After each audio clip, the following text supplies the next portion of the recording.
TBPN! Monday, August 11th, 2025. We are live from the TBPN Ultradome, the Temple of Technology, the Fortress of Finance, the Capital of Capital. Do they do that in the Korean version of TBPN? Do they scream at the camera and they open up the... I need to watch this thing. If you're not familiar, there's a very uncanny clone of this show's format. TBPN clone has hit the timeline. Yeah, Korean TBPN clone has hit the timeline. June indeed. Park, which is, I believe, I'm in favor of this. I think this is cool. Who is a technology brother, found NFM Live over on LinkedIn, but we got to find their intro. We got to see. Yeah, we have to dig into this. I forgot that you're watching NFM Live in Korean would hit extremely hard. It sounds like it sounds incredible. But yeah, I mean, this is fun. Obviously, we've played a lot with this format. We invented television, we invented news, and now people are taking our invention. We forgot to patent it, though. We should have patented news and television and shows and live stuff and business news. That would have been technology really good. News. But we forgot to patent it, and so now everyone's copying us from over in Korea. But, I mean, it makes sense. I don't think we have a large audience in Korea, and so have some fun over there. Hopefully it goes well. Good luck to you, NFM Live. I hope that you're massively successful, and I hope that, you can start with, the exact layout that we've done, and then you can kind of twist it and change it and make your own. And that's how these things start. Tyler, what you got for me? Okay, so I just found it. They do not do any kind of interesting intro. They just start the show. They just start the show. No energy. Well, no energy. Yeah. Okay.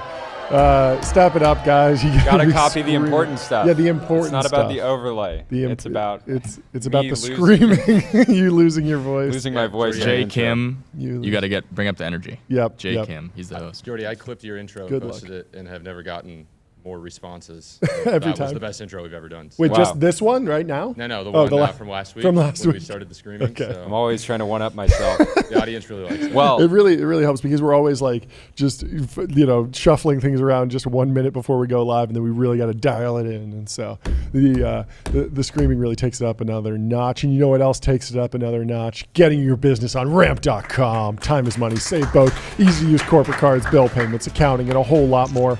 All in one place. Switch your business to ramp.com. Ghibli moment as soon as... Okay, sorry. Wait. Important news. Yeah, please. TBPN has hit Substack. Oh, yes. TBPN.substack.com. We have a daily newsletter now. Yes. It is loosely based around the content that we cover on the show. Yep. So every day before the show goes live, we put together a run of show.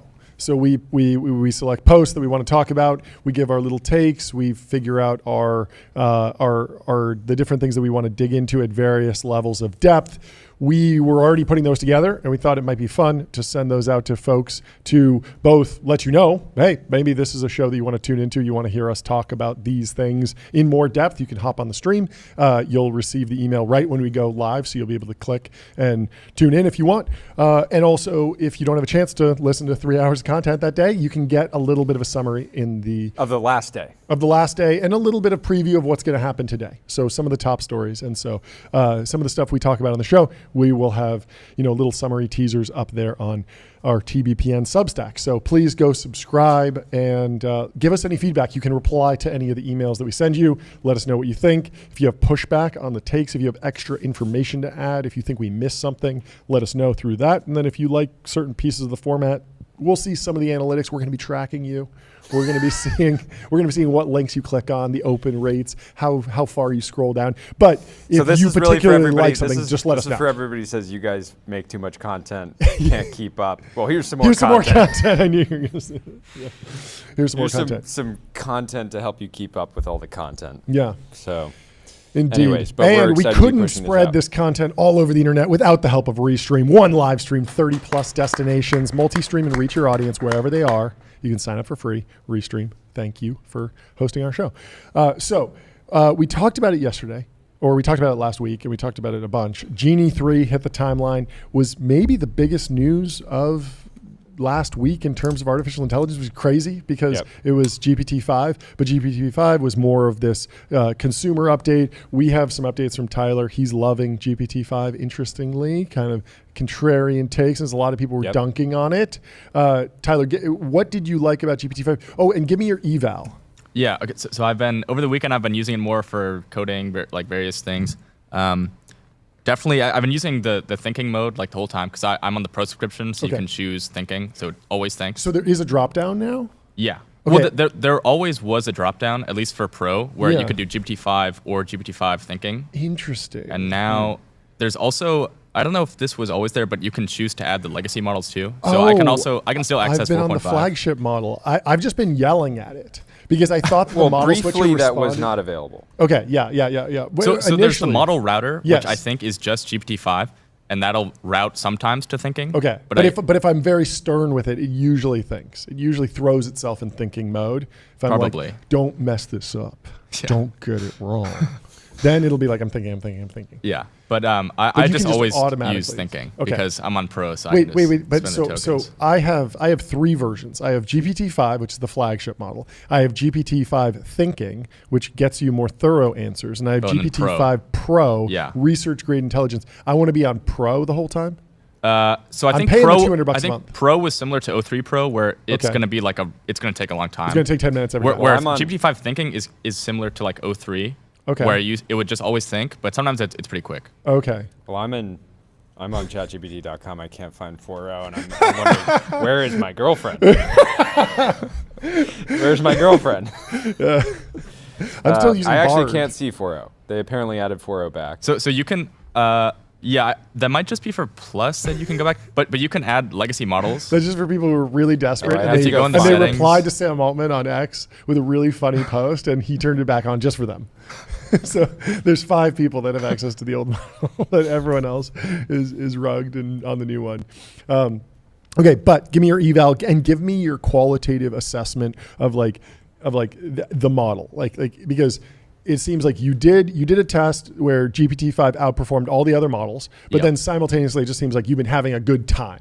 So break both of those down. Yeah. So generally, like just for coding tasks, I found it very useful. I wouldn't say it's like blowing my mind with how much better it is than like 03 or 4.1 or something like that. But it is like, it's a good model. It's a good model, sir. Yeah, it's definitely I would agree good. with that. I'm trying to think of what I did this weekend. Yeah. A lot of times I was just like, what am I thinking of? Giving you some different stuff. How do I add something to my path? Top U.S. government contractors, hedge fund research report. Like, it was doing a lot of this stuff. I was getting lunch with someone. They were recommending a piece of enterprise software. I just kind of described it. It nailed it very quickly. I don't think it took too long to think. It was fine. I actually put in agent mode yesterday, and I had it hunt around on the internet for a Nintendo Switch 2, and it did find one in stock. Which was very useful, because there are Nintendo Switch trackers that you can go and you can and it scrapes all the websites. But this basically just did this on an ad hoc basis. It was good. It worked. It delivered. And then for other kind of quick questions, it's been quick. And I feel like I should be. It's definitely going to speed me up, because it knows to not. If I stick with the model router, it's going to respond quicker for the stuff that it knows. So also, even if you're using GPT-5 thinking, on thinking mode, there's a button that says give me a quick answer. That's right. So you can just tap it, and then if it's taking too long. That's cool. But yeah, also another thing was I forget exactly what I was writing, but it helped me with writing, and I found it better than I would have expected. That's cool. Yeah. I feel like as part of the reasoning chain, the first response should just be the 4.0 response, and then it should just surface that to you, and it should just kind of say here's what I know so far, and then I'm going to keep cranking on this to update this, go down the reasoning chain, and then if you're good, I'd almost like to flip that UX around so that it's automatically going deeper and fact checking it and improving the response over time, over 10 minutes, giving me a normal response within 10 seconds, then spending up to 10 minutes working on it. But if I'm satisfied with the 10-second result, I can just kind of click I'm good. Yeah. That would be that might be the next, probably saving money too. Yeah, that could be cool. Anyway, and then give me your eval. Yes. So I thought of this thing. I think I looked it up. I think someone might have written a paper about this a year ago, but it was somewhat quick different. Question. Does the Korean TBPN have an intern? We need to figure that out. You got to copy the intro and the intern. You have to have an intern that you throw random questions at throughout. We can look. Okay. Anyway, so back to your. Back to your so eval. basically, the new benchmark I've kind of thought of, although maybe someone's done it before, I got to look more into it. But it's basically solving a Rubik's cube. So solving an entire Rubik's cube is totally way too hard right now. But if you basically just start with a solved cube and then just do one move, then usually they can get one move. If you do two moves, they none of them can get it except GPT-5. Okay, only GPT-5. Yeah. So you basically you can take the state of the Rubik's cube. Two-move champion of the world. Yeah. And then if you put it in a string, you can format it nicely and then give it to it, and then.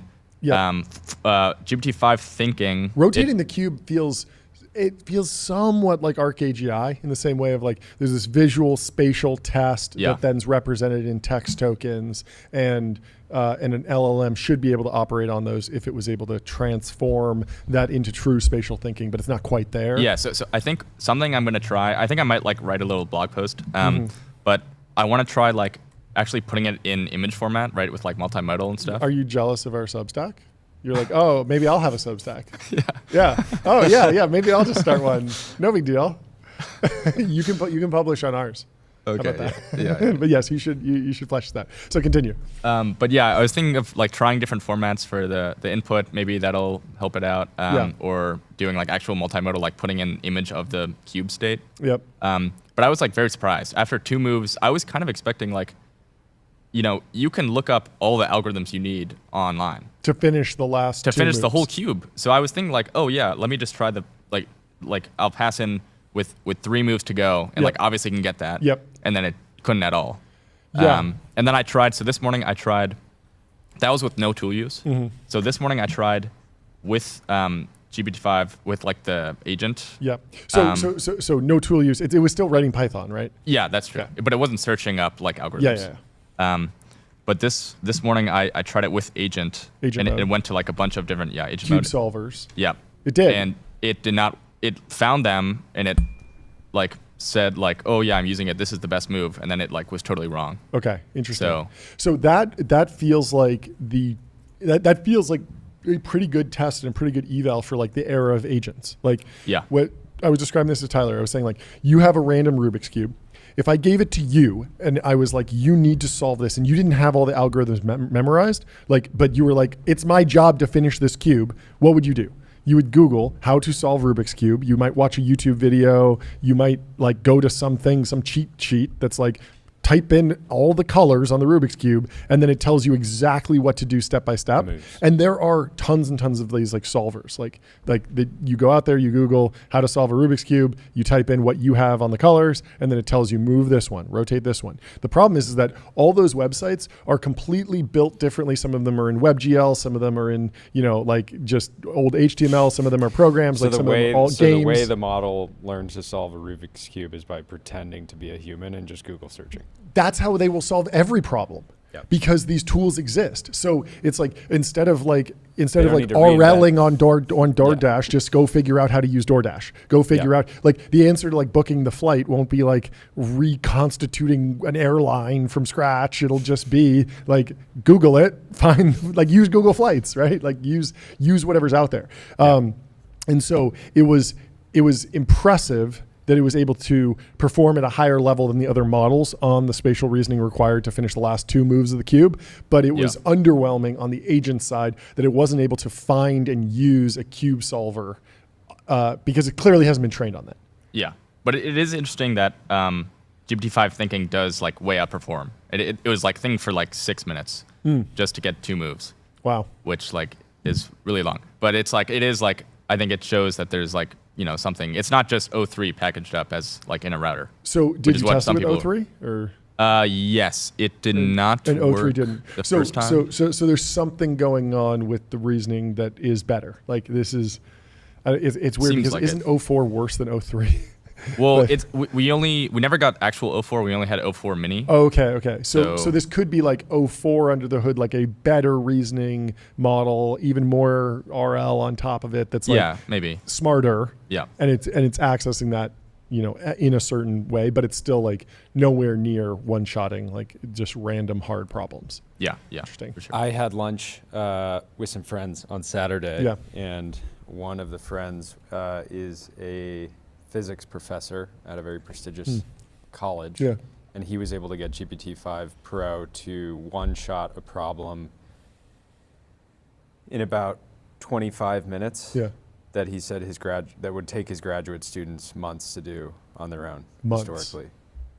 I can't even imagine the type of physics problem that takes a month to solve. I know. I had him. I don't want to give away too much of the alpha, but he was like, his mind was like completely blown. This was on Saturday. He had just gotten access to the model, and he was completely blown away. It's such a weird era of this spiky intelligence because, like, pretty much any human should be able to solve the last 2 moves of a Rubik's Cube in like an hour of like tinkering with it and just trying stuff, moving it back. Okay, try it. Wait, what do you think, Tyler? You think an hour seems like a long time. It seems like it's a long only time. 2 moves. It's 2 like, moves. Like you can just look at minutes. it. Yeah. Yeah, it doesn't seem that hard. Do we have just a real, look at it? We have a Rubik's Cube right over there. We have a normal Rubik's Cube in the studio, right? Somewhere. Let's get that out there and see that. Toss that to me, Ben. It's already solved though. Yeah. That makes sense. There we go. High stakes throw. That would have been deeply embarrassing for the firm if you dropped that. So yeah, it's like two moves off, and then you have to look at it, and then you have to. We'll do a couple moves, and then let's feed it to Tyler, and he can work on it. Oh yeah, see if he can do it. Okay. No, anyway. see if GPT Pro can do it. Oh well. Oh yeah. How many times did you test it? Do you use agent mode and tell him like figure this out? Figure this out. Well, that's what I tried agent mode.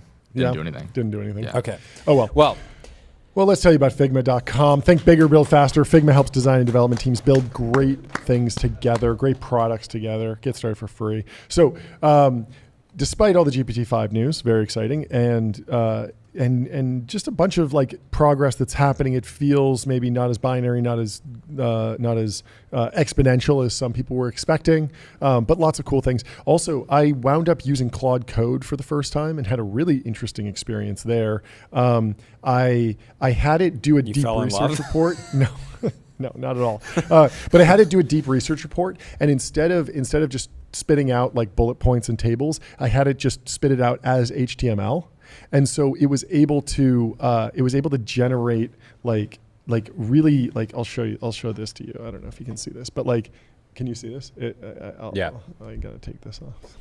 Show everyone.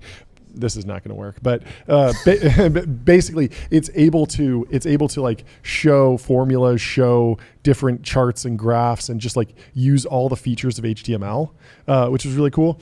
Now there were tons of like hallucinations in here, and the actual quality of the research report wasn't that great. But we were talking to Doug at Semi-Analysis, and he was saying that Claude Code has been really good for research reports. So I think I'm going to try and work that into my workflow a little bit more. And I feel like the next like layup for Anthropic is just wrapping Claude Code in a mobile app so that you get access to like a remote file like directory that can actually like write code, deploy websites, do all this stuff, but from the app, and then you can instantiate things. But the cool thing was that it felt like for the first time.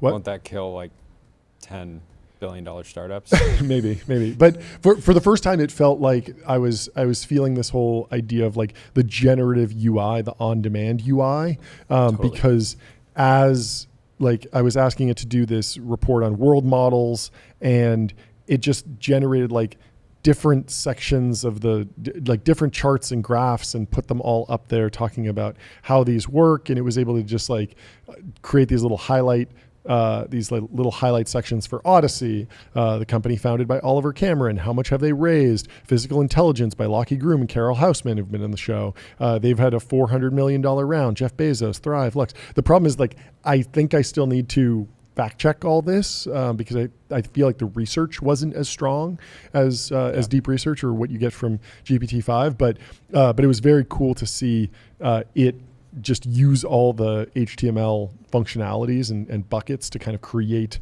like a really readable website, which of course was then immediately mobile optimized, immediately, you could read it this size, that size. And it just felt like the first moment of, generative UI, like on-demand UI. Yeah, you need to experience these things firsthand before you can really have that true aha moment. Mm-hmm. Much like you need to experience Vanta firsthand, automate compliance, manage risk, improve trust continuously. Vanta's trust management platform takes the manual work out of your security and compliance process and replaces it with continuous automation, whether you're pursuing your first framework or managing a complex program. Okay, so back to the actual big AI news of last week. Yes.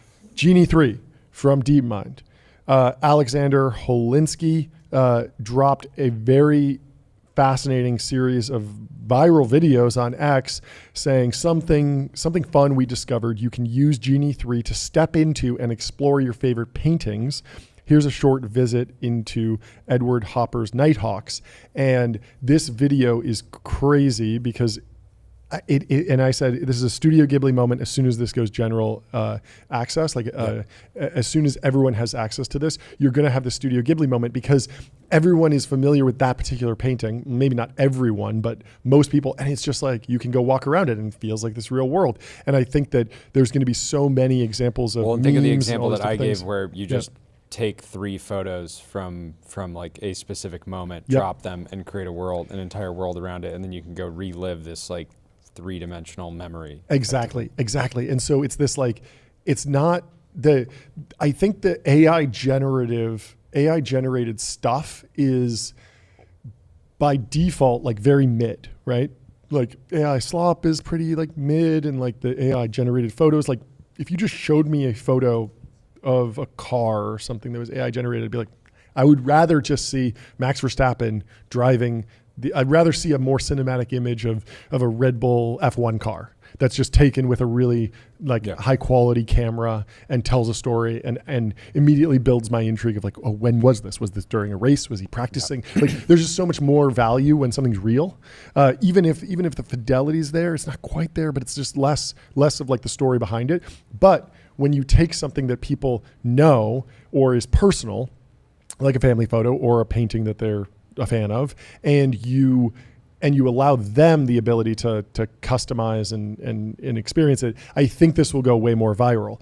And so I think Genie 3 and I think world models generally are going to be the next like hot sector for AI. I think the GPT open source, GPT OSS, GPT TOS is kind of cool, but we've been there, we've seen that. I don't think that there's going to be that much new there.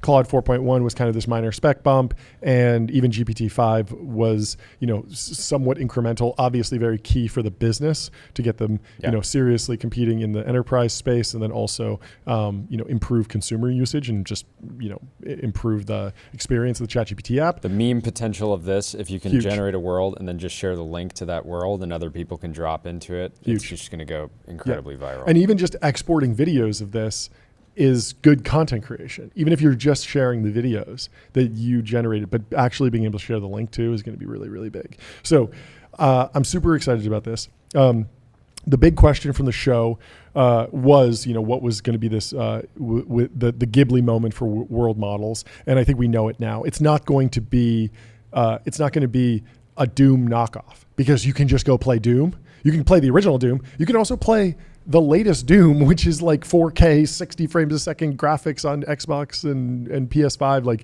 There are amazing ways to experience Doom if you're into Doom. And also, people don't just play Doom to go walk around a cool designed hell world. They want to actually have a gun with an ammo counter and a health bar and an armor and a boss and a story of some sort, even if the story is kind of blah.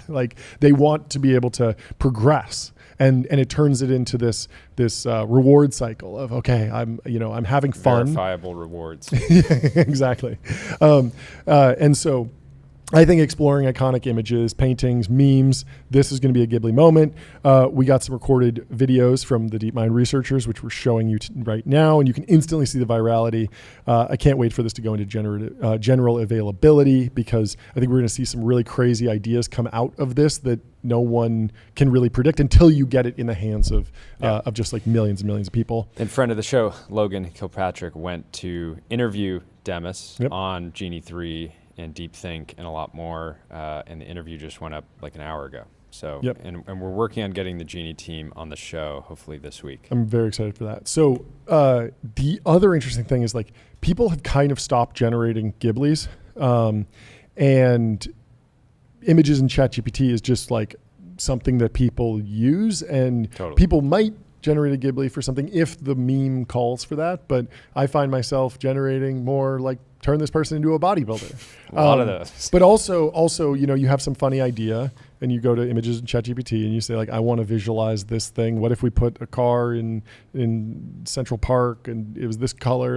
AI images are clearly very useful for that. You have continued to be a power user of make this person a GigaChat more so than the Ghiblis. Yes. The Ghiblis, I haven't Ghiblied in a long time, but I've certainly generated a lot. I mean, I generated a lot of set design for what the show should look like in the next version. A lot of ideas for marketing stunts and stuff like that. And so it's become this useful tool, and then obviously it's baked its way into the backgrounds of true Hollywood production, all sorts of video production. It's just generative imagery is just a tool both for designers to pull references and use as a reference board, or it's kind of the first step in a plan to co-create something actually awesome. It's how you speed run to something that's mock-up quality, not necessarily a product or ready for release, but instead of, I used to make, I think it's a way that you can, even if you're working with designers or people that are great at Photoshop, you can just generate a V1 that's pretty solid and say, I want to make this, but make it really good. Yep.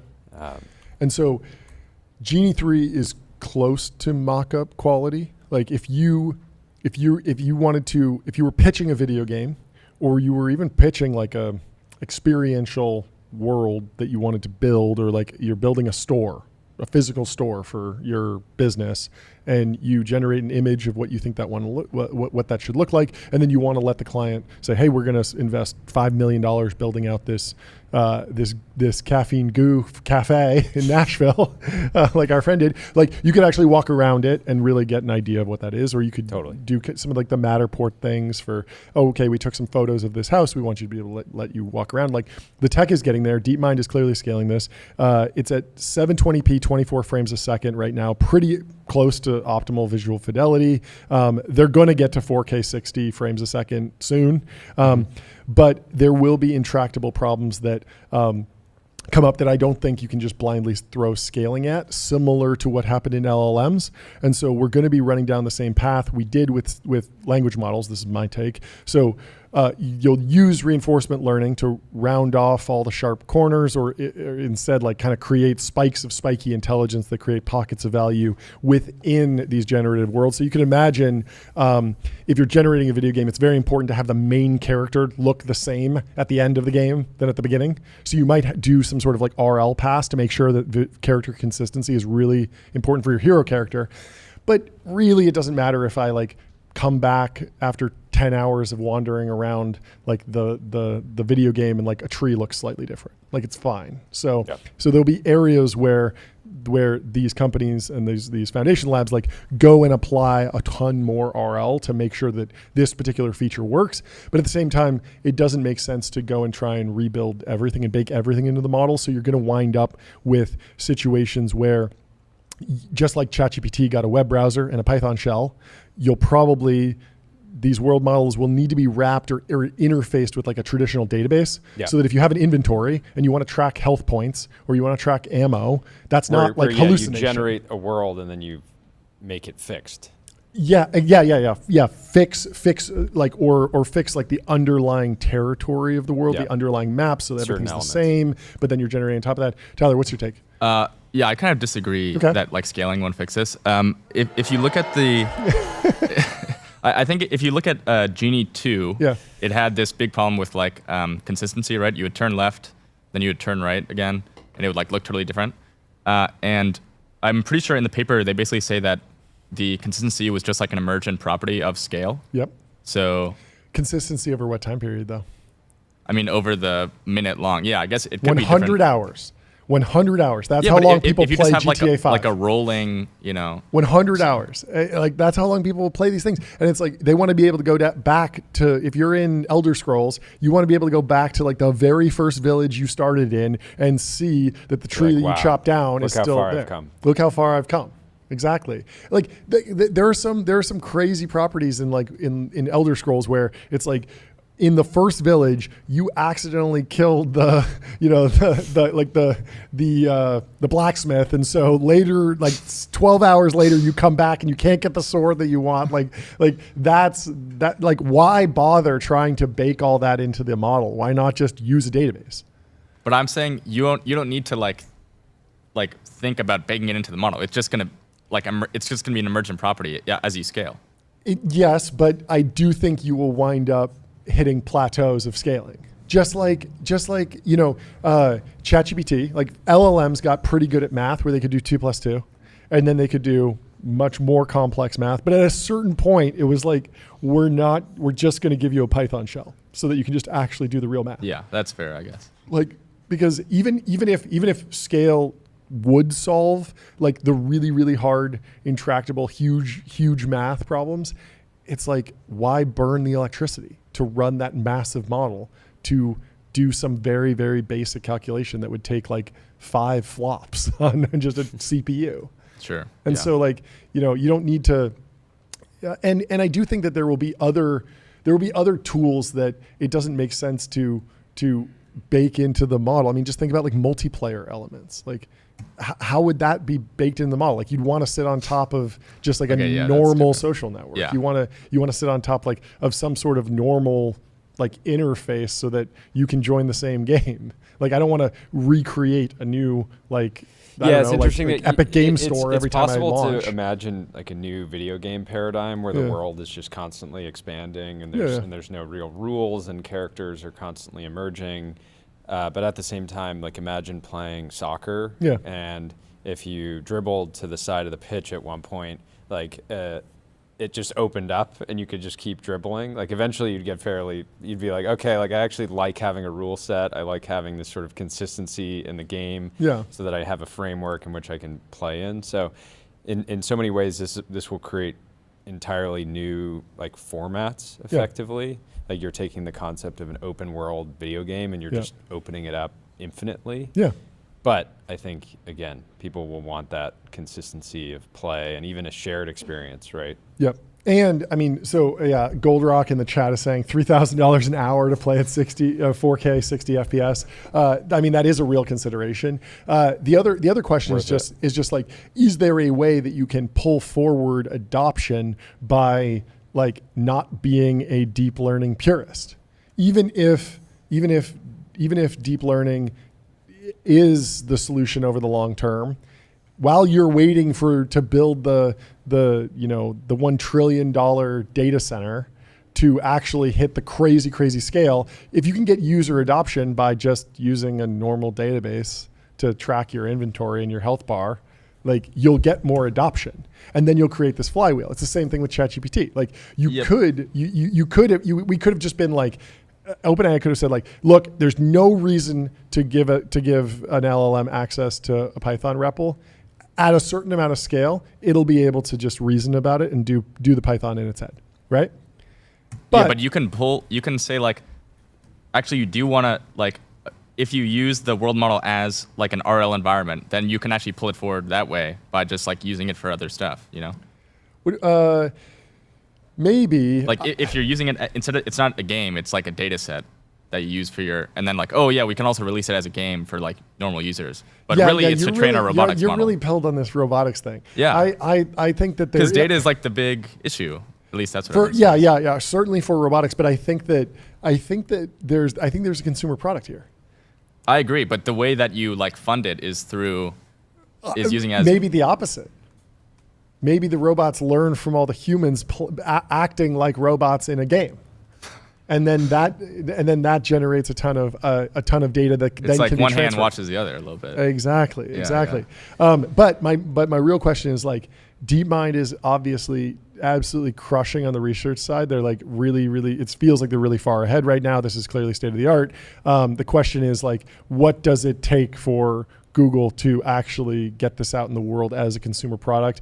Everyone says GPUs will melt if they launch this right now. Maybe that's true. Maybe they need to optimize it more. But the big question is like they had a large language model around the same time as GPT 3.5. Yep. And they were really close in terms of their GPT-4 first Gemini launch at the similar scale. But ChatGPT launched earlier, was more aggressive, broke through, and became kind of the default. And I wonder if they should be more like risk on in terms of actually productizing this and getting in people's hands. Like clearly people are going to use this for bad things. They're going to put all sorts of reference images in there and be walking around them. We can imagine all the bad things that they'll do. Well, you can imagine them being more aggressive around a product like this because it doesn't threaten their golden goose. Like in hindsight, it kind of makes sense that they weren't. It might threaten YouTube, but yeah. Yeah, but you can also imagine where it's a catalyst for YouTube, where there's like entirely new vectors of you're streaming it, you're feeding it in, you're exporting it, that type of stuff. And yeah, I can see this being like a net new category of content or just a tool that every creator can use to make better videos. Whereas LLMs. No, I was saying it's basically the same thing. Like they're to release VO3. It's like it's all the same safety constraints, right? You can't put like some bad image into VO3 and then have it produce video. Yeah, so they have most of it. So yeah, so I think it's even VO3, it feels like they're not being aggressive enough on the rollout of that. That's probably also just like it's just way too expensive to serve. For Google, the company that makes $1 billion a day, like really, it can be that expensive? Like. I feel like the ChatGPT. I mean, it says a lot that you were on the $500 a month VO3 plan, and you're still getting rate limited constantly. Yeah, to the point where I've like sort of churned because I know that it's like such a rough experience to go in there, and then like, okay, I need to plan it out. I can only do 3 queries, and I'll come back the next day. It makes it really hard to actually do any real work. Yeah, the question is, how expensive is that?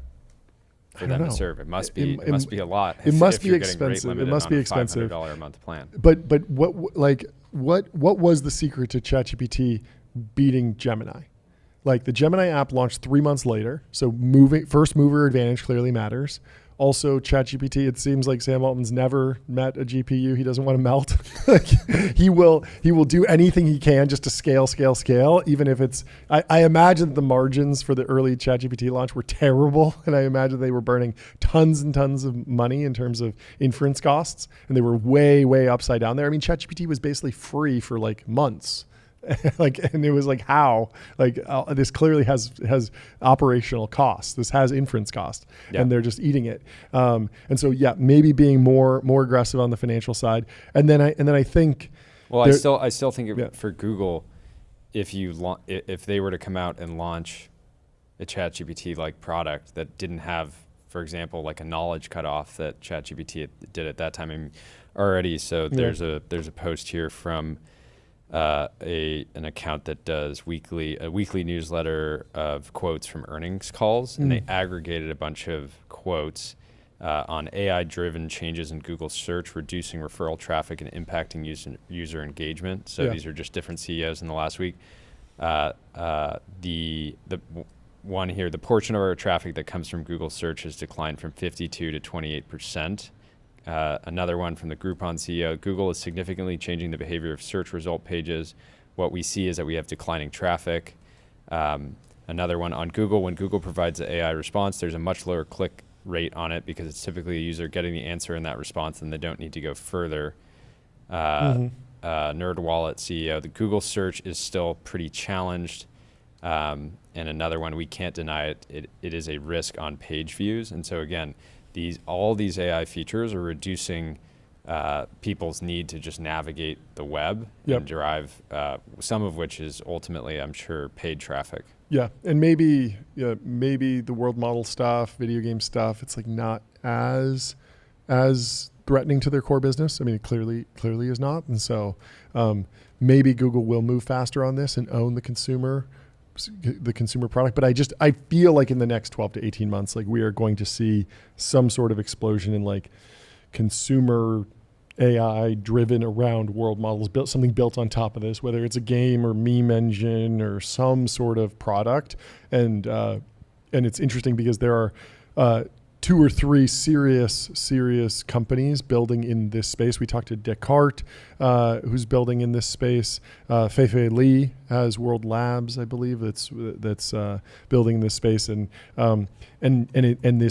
it feels like there's this dance from like, okay, you've done enough research, it's time to productize, and you need to completely turn the ship of your company towards how can we get this out the door in a way that's sticky and viral, but also doesn't completely put us out of business because of the inference costs.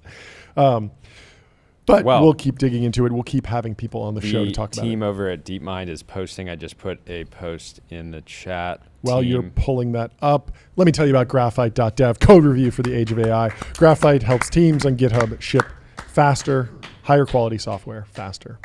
You can get started for free. Graphite. Let's pull up this post from DeepMind. From Vedant Misra. He is counter posting. Oh, I saw this. This is so good. Sam Altman, if we can pull this up. This is the Korean TBPN is going to run into some challenges very quickly on pulling up posts. There we go. Here we go. Oh, wait. This is a different post than multiple posts. He's posted multiple?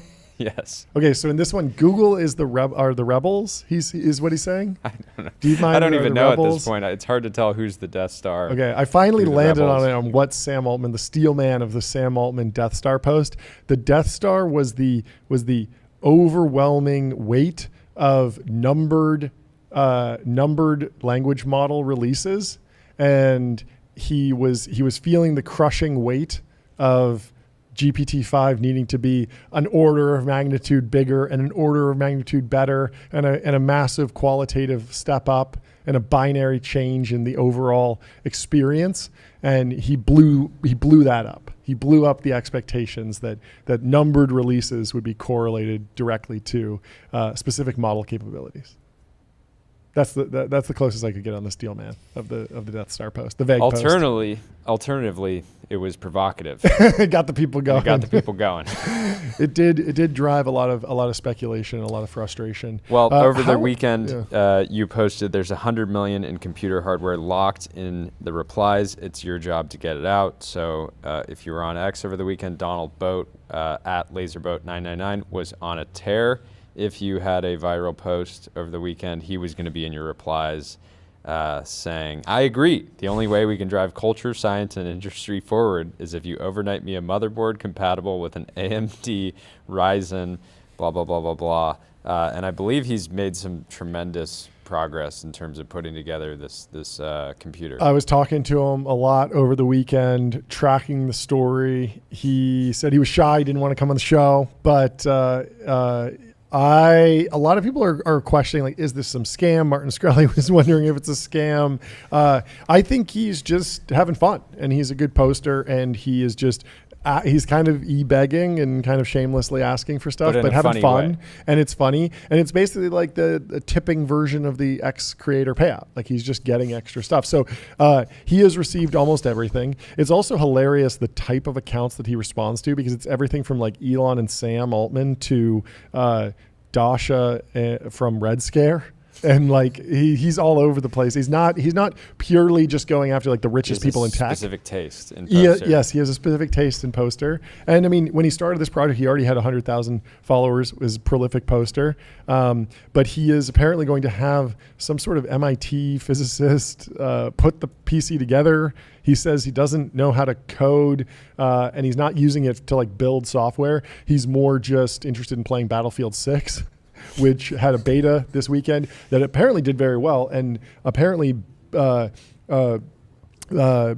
out the Call of Duty beta, I guess. So there's this big debate over did Microsoft overpay for Activision, because they acquired Activision for something like $70 billion. They got Call of Duty, and you would expect that Call of Duty would continue to defeat Battlefield, which is an EA property. Ex-Blizzard boss Mike Ybarra says Battlefield 6 to boot stomp Call of Duty Black Ops 7. Yep. Rough. So, but you know, it's fun. You know, he's 21. He's having fun on the timeline, getting an incredible PC that will be fully Battlefield 6 ready. I was in a similar boat when the first Battlefield game came out, Battlefield 1942. This is probably like 2003 or something. I had to beg my mom for a cutting edge Nvidia graphics card. Because I couldn't run it on my current PC. I had to reply. I said, "Mom, you, me, Amalfi Coast."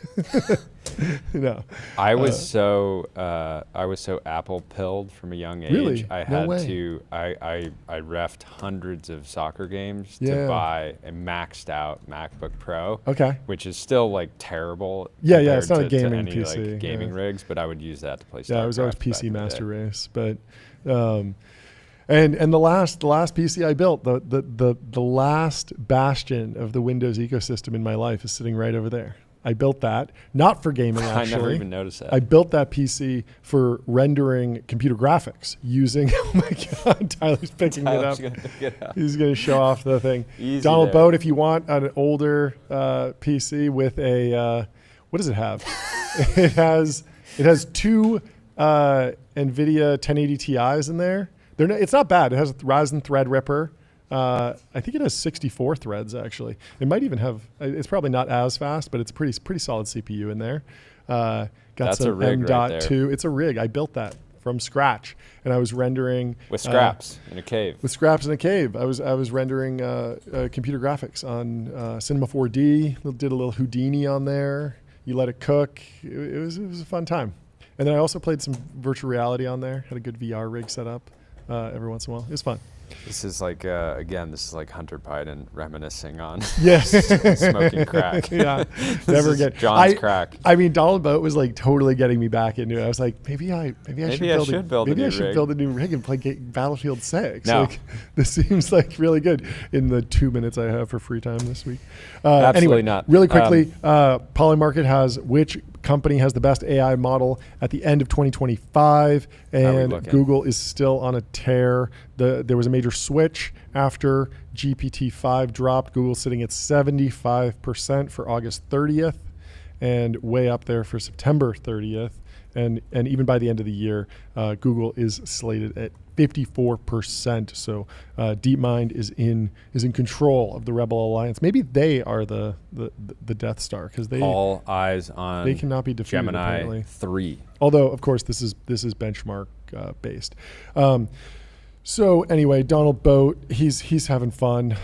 People are starting to say, oh, maybe it's AstroTurf. There's thousands of likes on every post. They think it may be fake. I think it's organic. I think the kid is just out there hustling, having some fun. It's hilarious. It is hilarious, and it's bringing me a lot of joy. And I think that like the no one is getting over their skis here. And it won't work again. No. The next person that tries to do this, Yep. it's going to be like Donald Boat knockoff. Yep. It's a one-time funny like meme that does very well. And I don't think anyone here, there's no promise of financial reward. And most people are like Sam Altman can afford a graphics card. Will Manitis can afford an AMD Ryzen 7 8-core desktop processor or a motherboard, and I think everyone was kind of chipping in what was reasonable to them, where even if it's a scam, if it takes you for $200, it's not that big of a deal. It's a lot of fun. It's not a scam in my view. It's entertainment. I think it's entertainment. And I think I was trying to push him like, hey, you're going to have some doubters. You gotta go live. You gotta stream Battlefield 6 when you get this thing set up. You don't need a face cam. Although he was asking for a Blue Yeti microphone, and that was suspicious because he was like, I'm really shy. I'm like, if you're shy, what do you want the microphone for? What's going on here?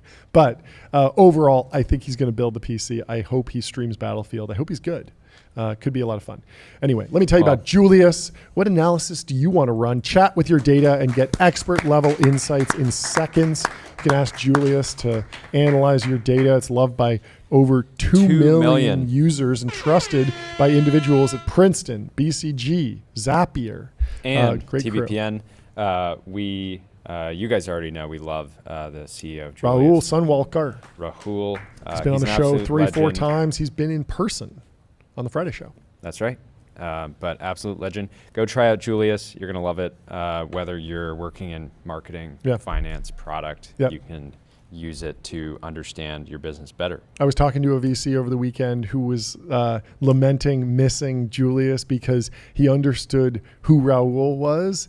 But Rahul was working on a previous company, and Julius was a pivot out of that apparently. And he was like, I should have just done it on the basis of like who Rahul was and knew that he would figure something out. But we didn't like that particular business, that particular market. And great founders are just one pivot away. Exactly. From greatness. And so you when you find someone, you got to let them cook and let them figure it out.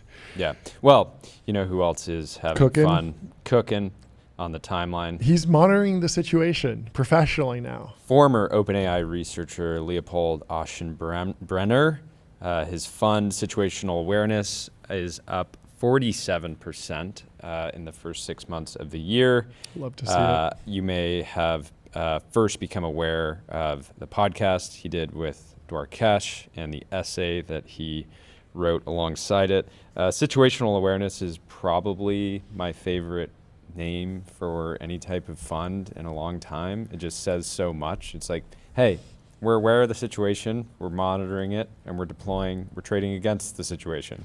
I like it. It's definitely up there. It's in the conversation, but the bar is extremely high. You're going up against Cerberus.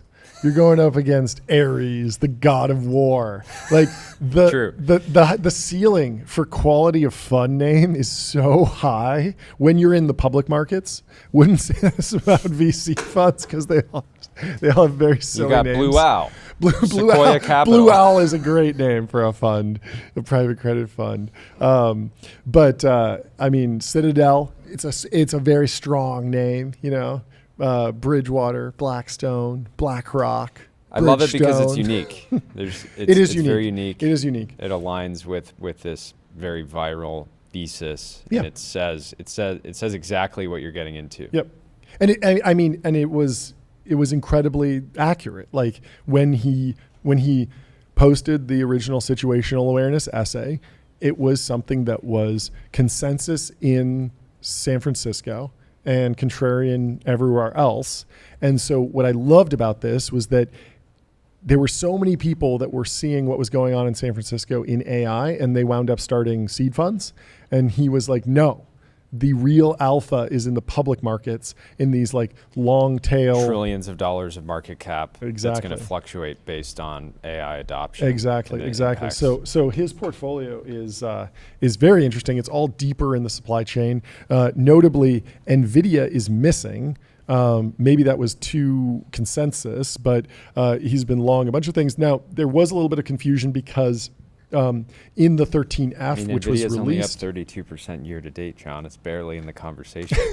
You're trying to put up 47% on $1 billion plus. You gotta go. It would have been a laggard in the fund. Wow, it's crazy. But yeah, so the 13F came out, which is the fund filing showing the position of the hedge fund, showing what they're in. There was a little bit of confusion because Intel was ranked at the top, but that was because it was a call, and when you buy a call, the total value that of the stock that you have the right to purchase is listed. And so if you have the right to purchase $1 billion in Intel stock, that will be listed as $1 billion.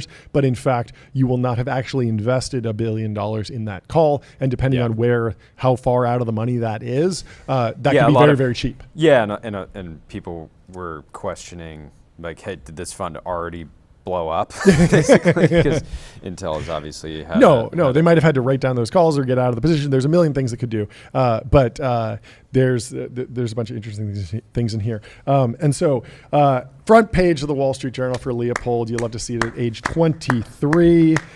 He emerged last year as a precocious artificial intelligence influencer, which I think sells him way, way short. But he did publish a widely read manifesto, and then he also did a Dwarkesh Patel episode, which I think a lot of people saw clips from. If you're an AI researcher now and you do a podcast and it goes a little viral, congrats, you're now an influencer. But the influence of that episode is crazy. So he did Dwarkesh. Most people do Dwarkesh for like an hour, 2 hours. His episode is over 4 hours long. It's so long. The PDF is 170 pages. It's a multi-part essay series. It's a fantastic episode. It's a fantastic PDF. It's $1 billion PDF, as they say. The PDF that spawned $1 billion in capital. The 23-year-old with no professional investing experience quickly raised more money for a hedge fund than most pedigreed portfolio managers when they strike out on their own. As valuations of Nvidia, OpenAI, and other artificial intelligence companies continue to soar, so do investments in hedge funds hoping to ride the AI wave. Oceanbrenner's San Francisco-based firm, Situational Awareness, now manages more than $1.5 billion, people familiar with the matter said. He has described the firm as a brain trust on AI, and he certainly seems to be in the thick of it, cozying up to Dwarkesh Patel. He's got Patrick Collison. He's got Nat Friedman in. He's got a really stacked roster of people that know what's going on at the cutting edge of AI, where the plateaus will be, where the investments will be made, the distribution of where different data center investments will be made, where the different bottlenecks will be. That's really, really key to the strategy. Yeah, it shouldn't be a surprise that he was able to accumulate this much capital so quickly, because again, if you're Daniel Gross or Nat Friedman and you want to allocate to a manager that deeply understands AI, you're probably better off finding a incredibly intelligent 23-year-old that was at a lab that can then deploy capital for you against all these different trends. It's basically like 1.5 billion. What is that? Like one researcher's lifetime earnings? So he just needs one. Just one. Just one. Graham Duncan is a core LP in the fund as well. Still got it, baby. Of course Graham he Duncan. does. Of course he does. Absolute picker. I love it. Cover of Colossus. Cover of Colossus. His strategy involves betting on global stocks that... Let's give it up for global stocks. That stand to benefit from the development of AI technology, such as semiconductor, infrastructure, and power companies, along with investments in a few startups, including Anthropic. Oh, he's in Anthropic. There we go. He told investors he plans to offset those with smaller short bets on industries that could get left behind. Situational Awareness gained 47% after fees in the first half of the year. Some of the people said. In the same period, the S&P 500 gave in about 6%, including dividends, while an index of hedge funds compiled by research firm Pivotal Path rose about 7%. And so he is crushing the competition. We'll get into some of the pushback here, but I am very excited for this. Aschenbrenner, a native of Germany, briefly worked as a researcher at OpenAI before being pushed out. It was very interesting. He called OpenAI's security measures egregiously insufficient, and then he shared a document with external researchers about how OpenAI was doing security, and that violated company policy. So he was pushed out. Good way to get pushed out.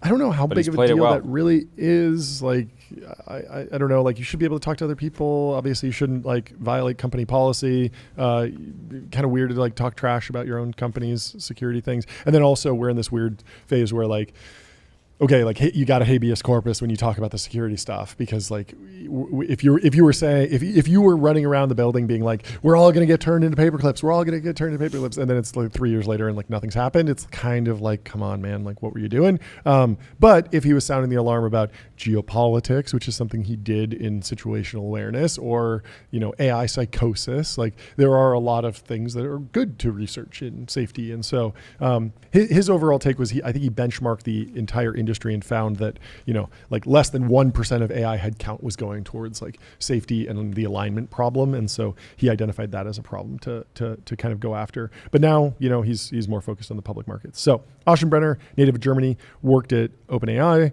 He named situational awareness after his 165-page essay he wrote about the promise and risks of artificial superintelligence. He recruited Carl Schulman, and another AI intellectual who used to work at Peter Thiel's macro hedge fund as director of research. Great pickup. The firm's backers include Patrick and John Collison, the billionaire brothers who founded payments company Stripe, as well as Daniel Gross and Nat Friedman, whom Mark Zuckerberg recently recruited to help run Meta Platforms' AI efforts. Graham Duncan, a well-known investor who organizes the Sohn conference, is an advisor. It's really a who's who. It is. We're going to have way more situational awareness than any of the people who manage money in New York. Wait for this line. He says, we're definitely going to do great on investing. I love it. Confidence, baby. In another sign of the demand for Aschenbrenner's services, many investors agreed to lock up their money with him for years. Other recent launches include an AI-focused hedge fund from Value Aligned Research Advisors, a Princeton, New Jersey-based investment firm founded by former quants Ben Hoskin and David Field. Are you ever really a former quant? Once a quant, always a quant? That fund has $1 billion, and VAR also manages about $2 billion in other AI-focused investment strategies. VAR's investors have included the philanthropic foundation of co-founder of Facebook, Dustin Moskovitz, according to regulatory findings. Veteran hedge fund firms are entering the fray too. Last year, Steve Cohen tapped one of his portfolio managers at .72 Asset Management, Eric Sanchez, to start an AI-focused hedge fund that Cohen planned to stake with $150 million of his own money. Assets of the fund, called Turing, after AI theorist Alan Turing, who's on the Metis list, baby. We'll see if he can hold on in the next revision, which is coming soon. Turing, a lot of people, is up about 11% this year. And gained 7% last month. So a little bit of a slower start for Turing compared to situational awareness that seems to be absolutely swinging for the fences. It is no surprise that thematic funds are springing up to capitalize on the AI frenzy. In years past, hedge funds that specialized in the transition to clean energy and investing with an environmental, social, and corporate governance lens proliferated in response to client demand. Identifying a winning theme isn't the same as trading it well. Investors' taste can be fickle. Many prominent ESG hedge funds have either shrunk or gone out of business. I don't know. It's hard to say that smart money was saying that ESG was going to be such a winning theme. Yeah, it was odd because it wasn't some like underlying technological shift. It was more just like, it was values-based investing. It was values-based investing, but it was also like predicated on more demand because everyone there, it was like a game of musical chairs a little bit. It was like, well, I think that Harvard is going to want an ESG strategy, so I'm going to build one. And Harvard says, well, I'm going to want one because CalPERS is going to want one. And there was a time that I think consumers specifically were demanding sustainability from brands, and it was really like a feature to a product. But I think that is changed to some degree. For sure. The market swoon that followed the January release of an advanced low-cost language model from Chinese company DeepSeek showed the fragility of the valuations of AI winners, though the market has roared back since. I don't going really long Jevons paradox. Come on. AI-focused investors argue the long-term trend of development and adoption are inevitable, even if there are bumps along the way. With so many publicly traded companies that operate in the AI-adjacent economy today, stock-picking funds often pile into the same positions as one another and more generalist hedge funds. Vistra, a power producer that supplies the juice to AI data centers, was a top 3 U.S. position of both situational awareness and VAR investors as of March 31st, according to each of their most recent securities filings. Other hedge fund managers are debuting funds to make investments in privately held AI companies and startups. Gavin Baker's Atreides Management. Come on.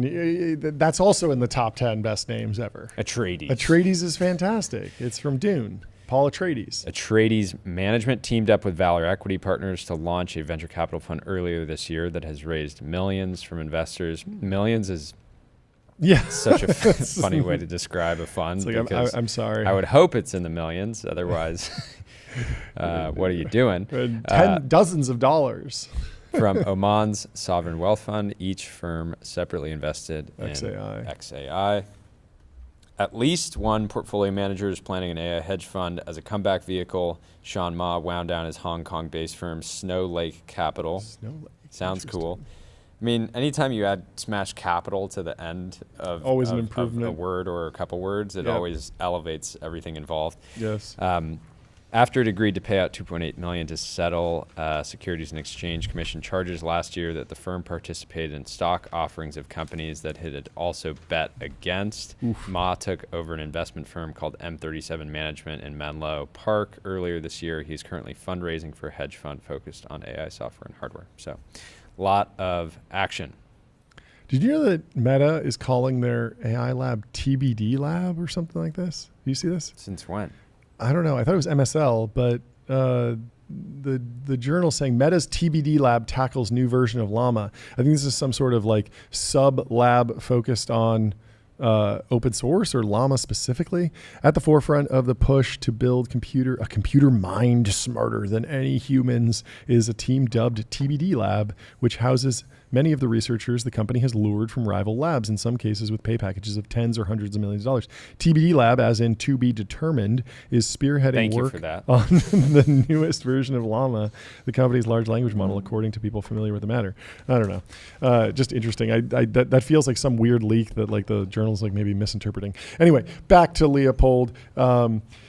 Interesting strategy. I think a lot of people are kind of, so Young Macro has an interesting take here. Leopold Aschenbrenner's fund has outperformed basically every mainstream hedge fund year to date, and he's running $1 billion of capital. The Gulf billionaires and pension funds are watching this. Capital management will soon become an activity exclusively done by chronically online Zoomers, and there's certainly a lot of value in having Let's give it up for all the chronically online Zoomers.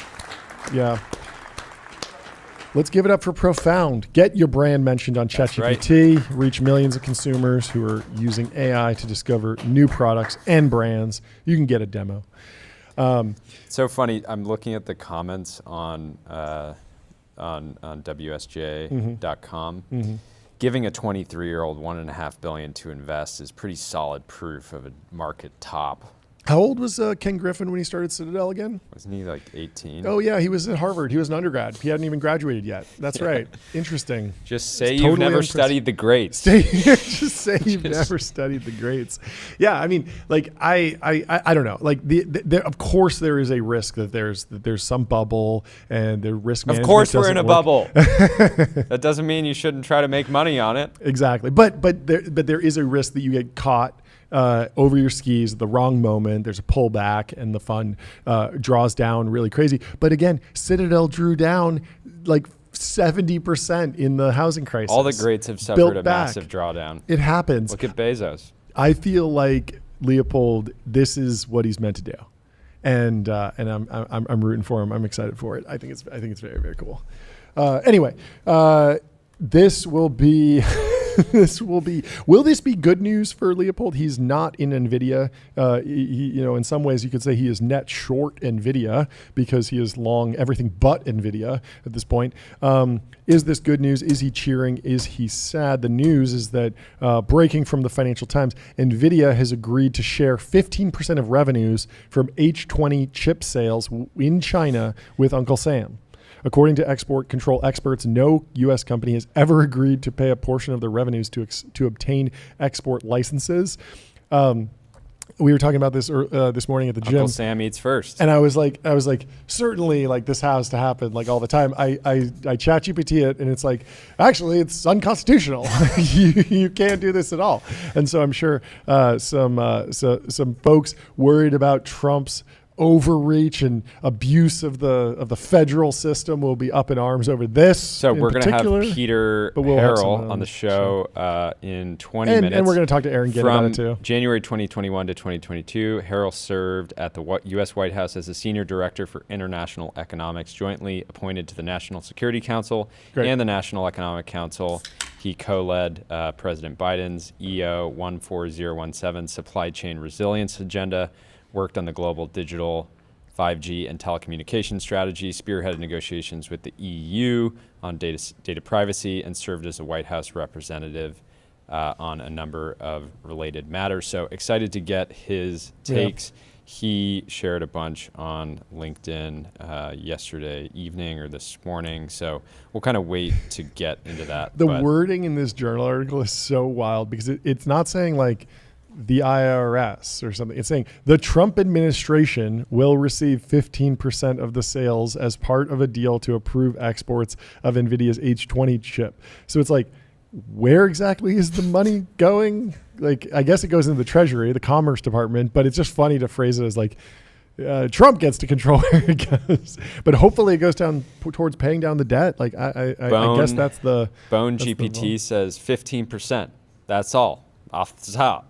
You don't got to worry about nothing else. No problems. No supply chain disruptions. So anyways. Exports of the H20 and MI308 were halted in April. So this actually applies to AMD as well, which also has a similar like nerfed GPU for China. And Trump had a quote on back in April. They halted the trade of these H20s. Jensen Huang has gone on a charm offensive since then, says the Wall Street Journal, talking to officials in both countries about the need to do business with each other. We follow rules the U.S. government sets for our participation in worldwide markets, Nvidia said in a statement on Sunday. While we haven't shipped H20 to China for months, we hope export control rules will let America compete in China and worldwide. This is an interesting one. I mean, there are good arguments on both sides. You know, if you're super intelligence pilled, if you're AGI pilled, you probably don't want that in the hands of a rival country. But if this is more like Microsoft Excel, why not go sell some seats over there? Why not go sell some licenses? I mean, we sell airplanes over there. We sell 747s. But we don't sell F-35s. Yeah, but is this an F-35 or is it... That's a big question. Or is it souped up XL? You know, and that's the debate. And I think a lot of people are shifting over into the camp of like, this is knowledge retrieval. This is like pretty generic hardware. This is not as critical of infrastructure. Trump saw the GPT-5 launch and said, okay, we'll give him some chips. I mean, why were we saying that he didn't care about the deficit? Because he was super AGI pilled. Why is he now focused on the deficit and not worried about competition with China? Because he's less AGI pilled now. So he says, you know what? Like, I don't think God in a box is coming down the pipe anytime soon. And so let him have them. Whatever. It's fine. Trump on Monday left open the possibility that Nvidia could export its Blackwell chips for a higher price. The Trump administration had closed the door on the export of that technology to China even after reversing course on the H20. On Monday, Trump said that he'd consider allowing it. The Blackwell is super duper advanced. I wouldn't make a deal with that, although it's possible, Trump said. Wow. I'd make a deal somewhat enhanced in a negative way. Blackwell, in other words, take 30 to 50% off of it. But that's the latest and greatest in the world. Nobody has it. They won't have it for 5 years. Okay, wild card. NVIDIA's got to track this. And he said, again. Continue. Trump said Jensen will return to the White House in the future to discuss selling an unenhanced version of Blackwell. Yeah. I think he's coming to see me again about that, but that will be an unenhanced version of the big one. The big one. You know, we will sometimes sell fighter jets to a country and we'll give them 20% less than we have. Okay. See, we do sell fighter jets to countries. Let's go. Raghav says it should go into the sovereign wealth fund, which he can eventually help pay down the debt. Yeah, well, that makes sense. A lot of people have been Venmoing the government. So Nvidia is going to need to track this. It's very similar to sales tax. They need to get on numeral, sales tax on autopilot, spend less than 5 minutes per month on sales tax compliance. Maybe this is a line expansion for numeral. Track your export bill. That's right. In other chip news, Tom Cotton is diving back into the Lip-Bu news at Intel. The CEO, of course, Lip-Bu had to visit the White House and has been singled out by Trump as unacceptable, and Trump called for his resignation. We kind of debated that on the Friday show, but Tom Cotton, I believe Republican senator, he said the new CEO of Intel reportedly has deep ties to the Chinese communists. U.S. companies who receive government grants should be responsible stewards of taxpayer dollars and adhere to strict security regulations. The board of Intel owes Congress an explanation. And so Lip-Bu is set to visit the White House today. He probably is there currently or was there earlier today after President Trump called for his removal last week over ties to Chinese businesses. This is Lip-Bu is not. He was born in Singapore and he's an American citizen, but he had a venture fund that did a bunch of deals in China. And so that's kind of, I think, the main focus. And when you look at the web of like all the deals that he's done and all the company, it's like a lot of companies. And so it looks like this crazy spider web. It looks very like red stringy. So Ton is expected to have a wide range of, we got to get the whiteboard out, break it down, get Lip-Bu on the show, Tyler, get to the Ultradome. Could you whiteboard out Lip-Bu's portfolio? You're gonna have to look it up. There is a crazy chart over here somewhere. But Tan hopes to win Trump's approval by showing his commitment to the country and pledging the importance of keeping Intel's manufacturing capabilities as a national security issue. Trump has aggressively pushed U.S. companies to make changes ranging from eating the cost of tariffs to doing business with more conservatives and other political allies. So Trump said the CEO of Intel is highly conflicted and must resign immediately. There's no other solution to this problem. The odd thing is that it's like, okay, so like Intel with like their really lagging semiconductor technology is now critical to America, but Nvidia H20s aren't, and we can let those go to China. So there does seem to be some like incongruence here, right? Have you sorted that out at all? In the conversations we had last week, it feels like Intel is still incredibly strategic and important. Yeah. And we need to take it very, very seriously. We need to make sure that they can, like the United States, it's the foundry business in particular. If you didn't hear our interview with Fabricated Knowledge, Doug over at SemiAnalysis on Friday, go listen to it.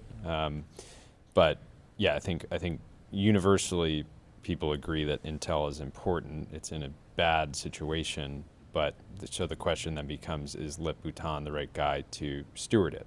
Yeah. And ultimately, it's the Intel board that should be determining that, right? Yeah. Doug did say he had issues with the board, wasn't exactly excited about their leadership over the last decade and a half. Yeah. But again, this kind of thing typically feels like if you were trying to keep semiconductors out of the hands of China, you would be anti-H20 sales and anti-Lip-Bu at Intel potentially. And if you had a more laissez-faire attitude, you would say, yeah, Lip-Bu's fine and H20 sales are fine. But it's weird to be like, H20 sales are fine, but Lip-Bu is not fine. That's where there's like some incongruity. But I think this will all be resolved. It's probably just one of these Trump like gambits where art of the deal, he's going to ask for Intel to, donate to some sort of thing or, pay some I think they should donate to themselves. Yeah, they should. Donate to the shareholders with a buyback, maybe. I don't know. Just figure it out. donate the fab business to TSMC or something like that. No, anyway. I think that's the whole point. It's like TSMC can be producing chips in the United States, but we still shouldn't let a company like Intel just fail at a point where it should be on the path to thriving. Yeah. Mike Moritz was in the Journal over the weekend. He wasn't in the Journal. He was in the Pink Financial Sheets Times. in the Financial Times opinion section. Intel must not bow to Trump's attack on its CEO. The latest character that U.S. President Donald Trump has attempted to assassinate is Liputan, recently appointed chief executive of Intel, firing from his perch on Truth Social. The president wrote the CEO of Intel is highly conflicted and must resign immediately. For context here, Mike Moritz is Sequoia, not founder, but longtime GP. The Financial Times describes him as a Silicon Valley investor. Doesn't quite do the job, but it's technically true. But Sequoia, I believe, invested in Intel and has a long relationship with the company. And Mike Moritz is, I believe, anti-Trump, but then there were a few other folks at Sequoia who were pro-Trump in this last cycle, so there's a little bit of a divide there. But I think Mike Moritz is out of Sequoia at this point, or has maybe moved on to a different piece of the organization. It's all very complicated. I can't keep it perfectly in order, but it says, while presidents have sometimes expressed their outrage about the behavior of the corporate sector, Trump's assault has no modern precedent. The source of the president's ire and that of Tom Cotton, Republican chair of the Senate Intelligence Committee, is Tan's business dealings with China as both venture capitalist and in his prior role as chief executive of California-based Cadence Design Systems, a maker of electronic design systems. The president and senator pointed to a $140 million payment agreed by Cadence last month as part of a plea deal to settle claims of illegal exports to China between 2015 and 2021. They have also lambasted Tan's venture investments in a number of Chinese semiconductor companies. In addition, they are seeking to question whether, with Tan at the helm, Intel is jeopardizing the $8 billion grant it was given under the CHIPS and Science Act that was passed by the Biden administration.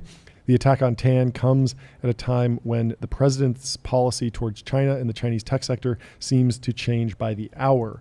Of course, it's much easier to smear a man with accusations than examine his record and character. Tan, 65, is a longtime American citizen and much admired figure in Silicon Valley who is known for operating with a soft-spoken, authoritative dignity. I've known him as an acquaintance for almost 40 years. The whiteboard is going up. Oh, there we go. And he's connected to SMIC too? Yeah. So he was his firm was called Walden International. That's right. And they were early in SMIC seed investor. No way. I'm looking for more. SMIC, for reference, is are they the Nvidia of China, or are they the I think they're the TSMC of China, and then SME is the ASML of China. Yeah, and then there's also Semiconductor Manufacturing International Corporation. So they actually do the fab. They are a fab, and it is partially state owned. Yes, like many companies. Interesting. Okay. And then I don't know if it's AMEC or AMEC. That's like a etching tool company for semiconductors. Yep. So more of an ASML type competitor. Yeah. Actually make the lithography machines that then are used in the fab to make the chips that are designed by Huawei or any other client. Interesting. I didn't realize that Mike Moritz and Liputan go back 40 years. Wow, they met when Tan was 25 years old. What a legend. Did you know Intel's first external investor was the meme account Arthur Rock? Yes, it was Arthur Rock. That's right. Of course, not the current account Arthur Rock, but the original Arthur Rock, the legendary Arthur Rock. Yeah. Who his firm was Arthur Rock and Co. Yes. And you know what the Rock stands for, right? Rockefeller. It's Rockefeller money. Wow. Yeah. I did not know that. Yeah. The Rockefeller money got passed down. This goes way deeper. Yeah, this goes deeper than we thought. Get the tinfoil hat. The Rockefellers are involved. Born in Malaysia and educated in Singapore, Tan studied at MIT, where he was awarded a master's degree in nuclear engineering. After moving to San Francisco, he joined the Walden Group, one of California's early venture firms.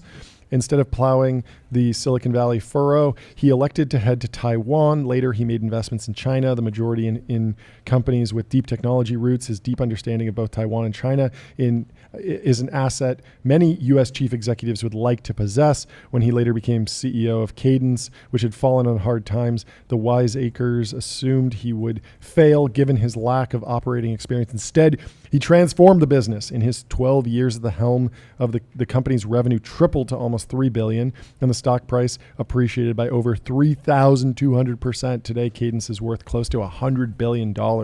Wow, that is a phenomenal performance.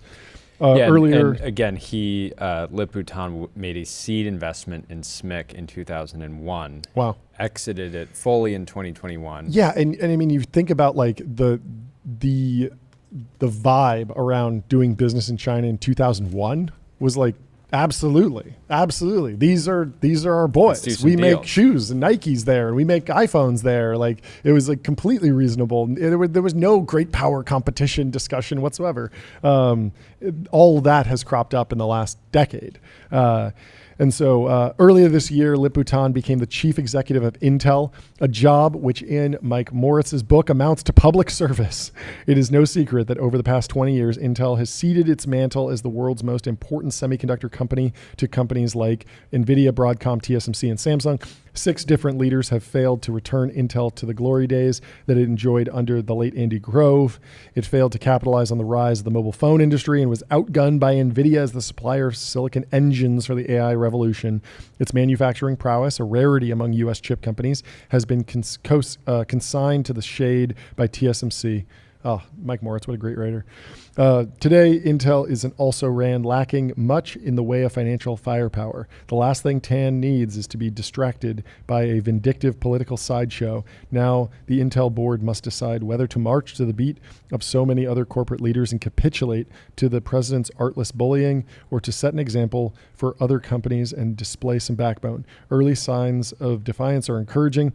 Let's hope that Intel's overseers abide by the refrain that old Tammy Wynette song and continue to stand by their man. What a hilarious reference. Do you know that song, Stand By My Man, by Tammy Wynette? I do not. Famously quoted by Hillary Clinton during the Monica Lewinsky scandal, where she said that she was not going to leave Bill Clinton over the scandal, but she was also not doing what Tammy Wynette said. She was not merely standing by her man, but she did stand by her man in some ways. And they did not get a divorce. But fascinating quote, fascinating article. I think like he can probably riz this up. I think Tan can go to the White House, do some art of the deal both ways, figure out some way, one hand washes the other. Quick advice and be fine. For Tan. Yeah. Obviously get a cool leather jacket. Cool leather Follow jacket. the playbook. Dust off those golf clubs. For That's sure. right. Bring a Big Mac. For sure, pick up some McDonald's on the way. Smart. And throw in a Vacheron Historique. Maybe bring a bar of gold, or a lot, even potentially numerous bars of gold. Definitely bring Cook. the biggest chip that Intel has ever produced. Maybe just a whole wafer, because he's probably seen Blackwell. You've seen how Blackwell's pretty big, right? You got to bring something even bigger, and just be like, we're making the biggest and best chips in America. We're American made. I'm America all the way. We're gonna build a fab at Mar-a-Lago. We're gonna build it in Key West. And I think he gets it done. Anyway, should we move on to Linear? Linear is a purpose-built tool for planning and building products. Meet the system for modern software development, streamline issues, projects, and product roadmaps. Go to When we get linear.app to start Lip-Bu on building. the show, we will be giving him a live demo of Linear. We should. Linear will be the key to getting Intel back on track. Let's make it happen. Okay. Tyler Cowen. He's loving GPT-5, and he has a post. He says, somewhat unrelated, but somewhat related, of course, on the topic of AI. He says, the, quote, AI is causing a slowdown for new hires hypothesis has pretty much been abandoned. The trend seems to predate GPT-4, and the trend seems to apply to tech jobs that have no serious AI competition. Interesting. I was digging into the hiring numbers across the world, because if AI is causing a slowdown in new grad hires, I would have to assume that it's also causing a slowdown in India because there's so much business process, BPO, business process outsourcing, and outsourced IT work, outsourced software development work that happens in India. And I dug up the unemployment data in India, split it out by rural and urban, and it doesn't seem like there's a huge spike.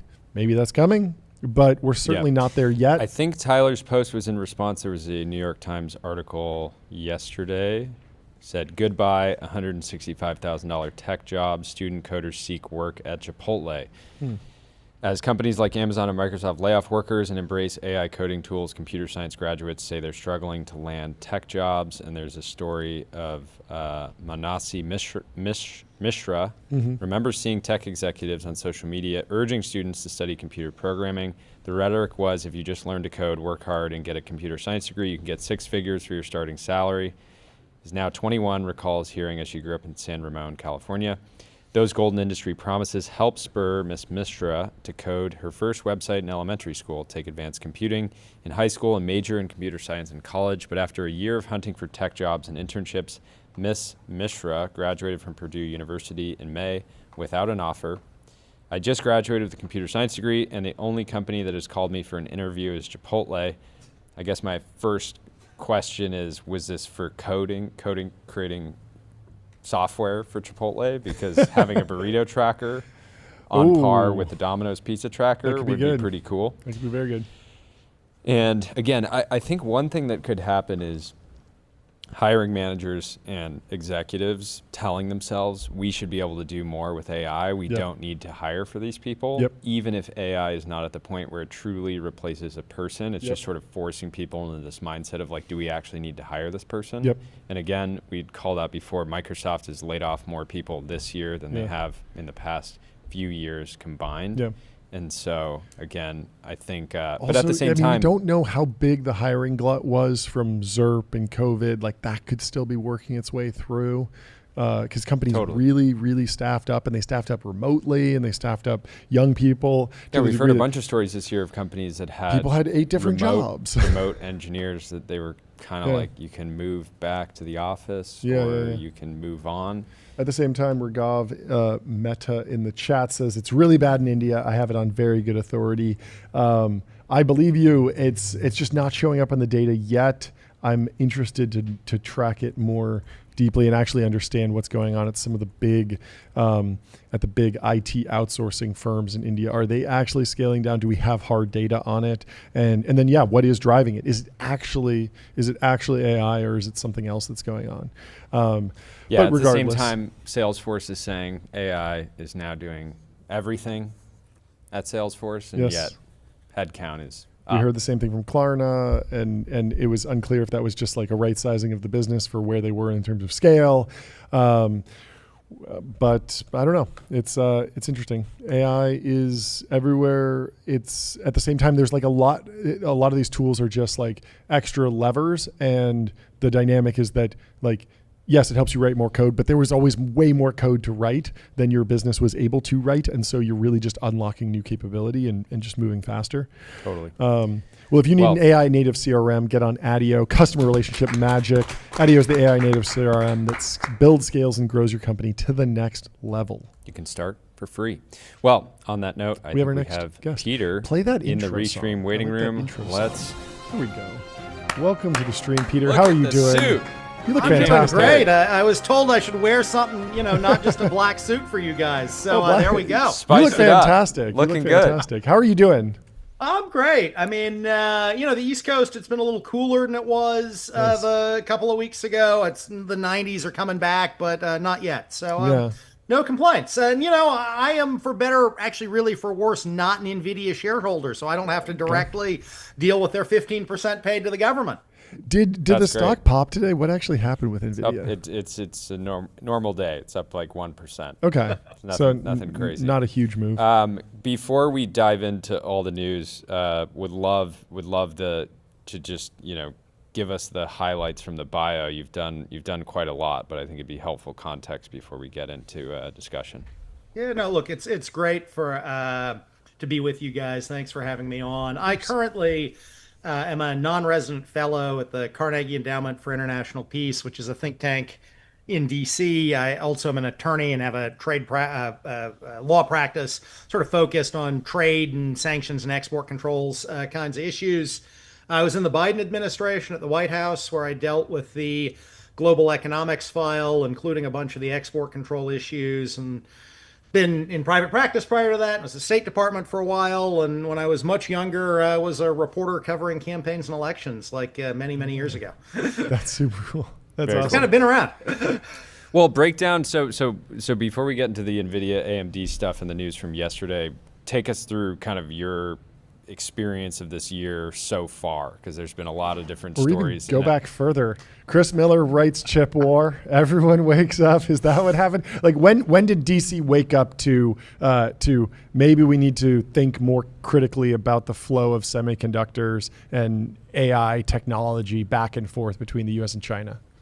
That's a great question. I give Chris a lot of credit. I also give a couple of guys who were at Georgetown University, which has a Center for Science and Emerging Technology. And a couple of those guys, like in 2018, 2019, started really tracking what kinds of high-end chips were the Chinese buying and like what was going on. They'd hired some Chinese language researchers and were really looking at what the Chinese were doing. And so you had these kind of scholarly researchers looking at this and saying, hey, there might be a problem here. Then you had Chris popularize it with chip war. And you also had back in 21, that was also the time, not on the leading edge stuff, but on the mature node stuff, semiconductors, when we had that semiconductor supply chain crunch. So semiconductors were very much in the news, and kind of policymakers were focused on it. This so was it's kind of during that confluence COVID, when we couldn't make cars. We couldn't make cars, right? During COVID, we couldn't make cars. And we couldn't make internet-connected washing machines. Yeah. It was really bad for the IoT microwaves. That was particularly rough. Well, there were like 3 months where, I was working at the White House, and, Ford would call me up, or GM, and be like, we can't get semiconductors. And then it would be my job to like phone, governments in Malaysia and Thailand and being like, could you, get some of these shipped to your American customers, please, before the Germans and the French. So, What was actually driving that? Was that like you needed, because fabs are clean rooms. Like I imagine that you could still go into the semiconductor facility during COVID because you're not going to spread it, because you're not spreading anything. You're not spreading dirt. It's a clean room. But there was like this immense amount of pull forward during COVID, stimulus checks, people buying more cars than they thought they were expected. But then also there were shipping delays and all sorts of backups at the port. Like, how do you think about what was actually the root cause of the initial semiconductor crunch in what was this 2001 or 2020 and 2021? 2021, early 2020. Yeah, it was actually, I think, the combination you just highlighted. So you had demand going through the roof, right? Because there was this huge pull forward for everything from laptops to everyone's home, so they're buying home appliances. There's huge pull forward in demand, and you didn't actually see a fall in production of the mature node chips in 21, but because of just like bad luck, there were problems in Texas, there were problems in Japan, like confluence of bad luck took a little bit of capacity offline, and the capacity coming offline, which would have been manageable kind of in an ordinary market condition, combined with this massive pull forward, just meant a mad scramble. And then you get into the psychology of shortages where everybody starts hoarding, right? Yep. Because people are sort of like, well, if I'm not gonna be able to get them, I better hoard. So it's sort of like the semiconductor version of the toilet paper shortage, we'd had a few months prior, where it's like, everyone's hoarding everything like, they can get their hands on. Got to start hoarding G-Wagons and Ford Raptors. Anything with a semiconductor in it, give it to me. I need it. People were certainly doing that for PS5s too. I remember even video games, like all different sectors, people were pulling, and they were paying like what $50,000 over sticker for like a new Hummer EV and stuff. Like it was getting crazy out there. Wild times. So yeah, please continue. Yeah, so that was where we were on the shortage. But looking back, so if that got us the shortage Chris Miller's book, some scholarly research, and just kind of heating up competition with China, in sort of late 21 into 22, got the then Biden administration, but also folks on Congress. It wasn't just sort of a Democrat Biden thing. Folks in Congress focused on the strategic competition part of this. And what is China? Where are they going with AI? What are the choke points that we might have to slow their development of AI? And that really gave rise in October 2022 to the first big U.S. semiconductor export controls, where the Commerce Department essentially cut off most of the highest end semiconductor sales to China, as well as various manufacturing equipment and inputs to try to limit China's ability to develop indigenous production capabilities. And then that initial export control regime from October 22 got expanded a couple of times. Most recently in April of this year, when the Trump administration paused sales of the H20 chips, of the Nvidia H20 chips to China.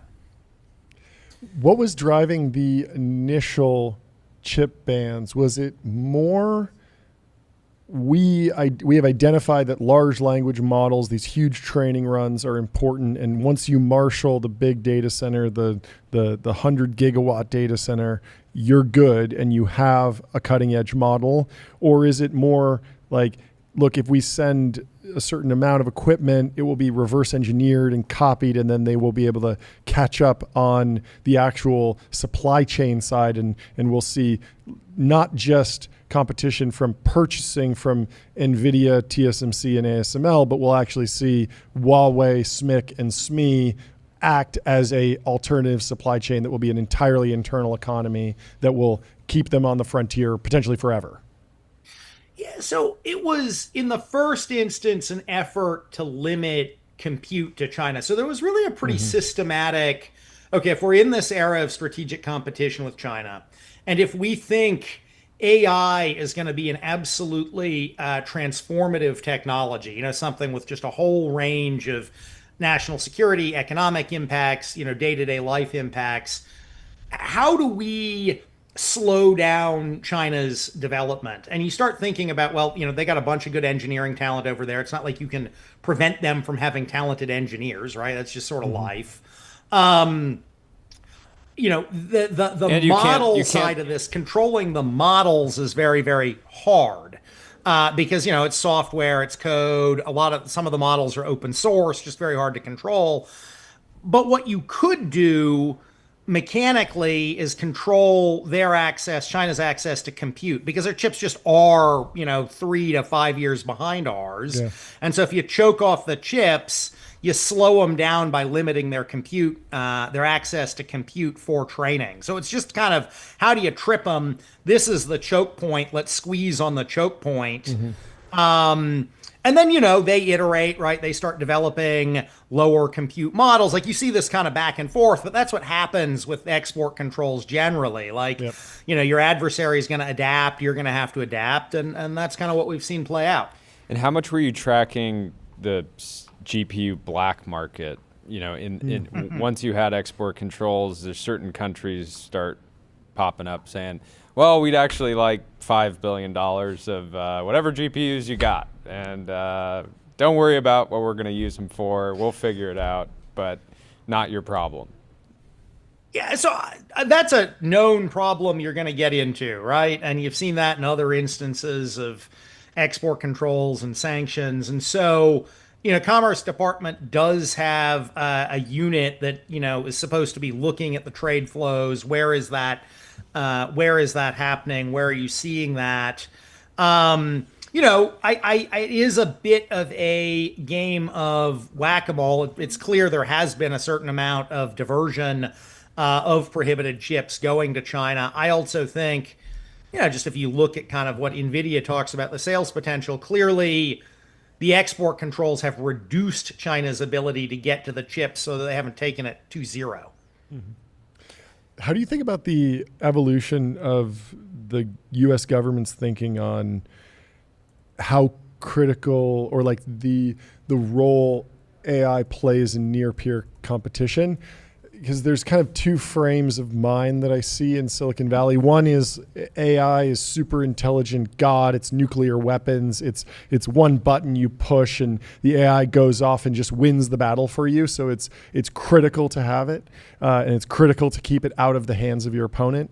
The other is that AI is more like Microsoft Excel, and it's certainly useful in the military context. You want to know how many. It's like electricity. Yeah. You want to know how many shells you have in inventory. You want to know how many soldiers are in this particular part of the battlefield, and you want to be able to track things. But it might be advantageous to keep a technology like Microsoft Excel out of your opponent's hands, but it by itself will not win a battle decisively. And it feels like long ago, pre-ChatGPT, pre-kind of AI boom, people were definitely seeing artificial intelligence as, well, yeah, we use it to serve ads, and it helps with spell check, and it's in TikTok, and it recommends what video you watch next, and then it became, okay, it's super intelligent God, and it's nuclear weapons. But now we're kind of maybe in an era where we're moving back to it's more of an incremental technology. But I'm wondering how that thinking evolved in DC. So I think the evolution in that debate is an important part of understanding why the Biden administration took a pretty tough line on export controls. Because I would say many of the relevant policymakers in the Biden administration were actually quite bullish on AI, did buy into the thesis that, I'm not, whether it's 2027 or 2029 or 2030, we could debate the years. Yeah. But they bought into the thesis that in a fairly near period of time, you are going to see AGI kind of reach that, escape velocity where it's iterating on itself. Sure. Sorry, where you're going to see AI reaching that escape velocity where it's iterating on itself, reaching AGI, sometime in not too many years. And if you believe that, if you think in a couple of years we're going to see that, escape velocity to AGI, then you really want to slow the Chinese down as much as possible, right? Mm-hmm. Because you think this is going to be this enormously transformational technology, and 2 years or even 18 months or maybe even 12 months of lead is worth an enormous amount from a policy level. So it was actually because of a very bullish view on the future of AI that you saw the Biden administration really take kind of a pretty tough stance on slowing down China. And so reading into that, does that mean that that the admin might not if they're willing to say, yeah, we'll export the H-20, we don't believe in a fast takeoff scenario. This is electricity. It's valuable, but it's going to be vended in everywhere. Because if you still believe in a fast takeoff scenario, you would say it's not worth the incremental. Sure, Nvidia, shareholders are going to suffer a little bit if you can't export to China, but it's not worth the however many billions of incremental revenue that the government's going to generate on a 15% take rate. Yeah, so I think the Trump administration is probably doing a couple of things here. I mean, first, there are lots of different views in the Trump administration. That's no news to everybody. You see some folks who I think obviously would prefer the Trump administration take a harder line on export controls. You also see, some folks who, basically have a view of, well, we shouldn't sell China our most advanced chip. The H-20s are now a couple of years old. This is not really most advanced. You might as well get the Nvidia revenue and a U.S. government take here. So I think you have diverse views in the Trump administration. I think it's less guided by a, sort of slower view of the uptake, and more my view, the Trump administration is looking at this as like, this is not state of the art. And then also Trump is a deal maker. Like it's hard to see any other politician, Republican or Democrat, coming up with this. But, Trump himself, he's always talked about getting, a cut of the deal. Like, so it's in a way, this is a, sui generis, unique to Donald Trump concept that I'm going to let you do this. But by the way, we get 15%. Well, and he said this morning that he would potentially consider exporting Blackwells, but at a higher rate, which. Yeah. Now this is, it's interesting. Like the H-20s, I do think are kind of, debatable. I mean, I am in favor of controlling the H20s, but I see the arguments on both sides. It is a dated chip now. I'm not dated, but it's not a cutting edge chip. It is very hard for me to see how charging a percentage, rev share, addresses any national security concern, right? I mean, like if you have some national security concern, the rev share doesn't address it. Maybe, forcing a downgrade of the chip or trying to limit who it gets sold to, which is very hard. Like rev share definitely doesn't address whatever your national security concern is. Is there any possible steal, man, for that? You take the 15% revenue share and you pour that into some sort of national security AI defense fund that protects you from the super intelligence. I don't know. It's very, very hard to. Well, to I'm not. So there's like a lot to unpack. I buy the logic of like I'm fine to export the H20 because Jensen's convinced me that it's okay.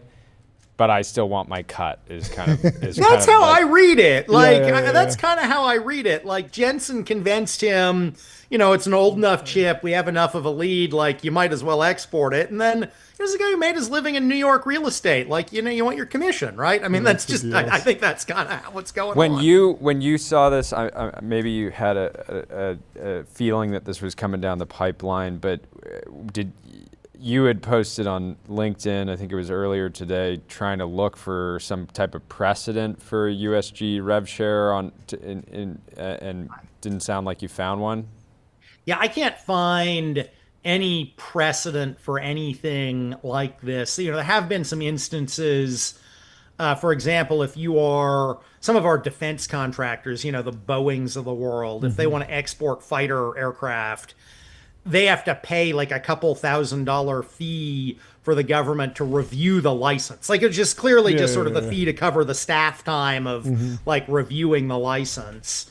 But it is literally a couple $1,000s. It's not, rev share of a multi-billion-dollar market here. There's no precedent for anything like this.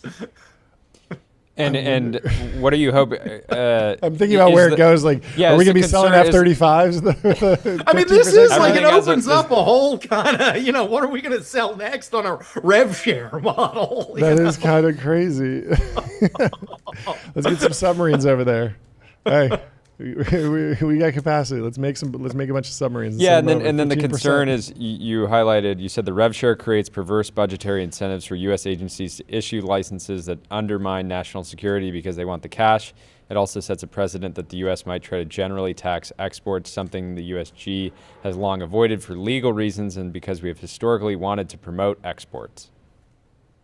Yeah, so I do think this does create a perverse incentive. I mean, in theory, the reason you control these things is because you think there's a real national security risk. And to your point, I think in some sense, Jensen convinced Trump, like, there's not really a national security risk here. But think about this going forward. You've created this really perverse incentive where company wants to export something to China, maybe Russia, like who knows who's next on this, that poses a national security risk.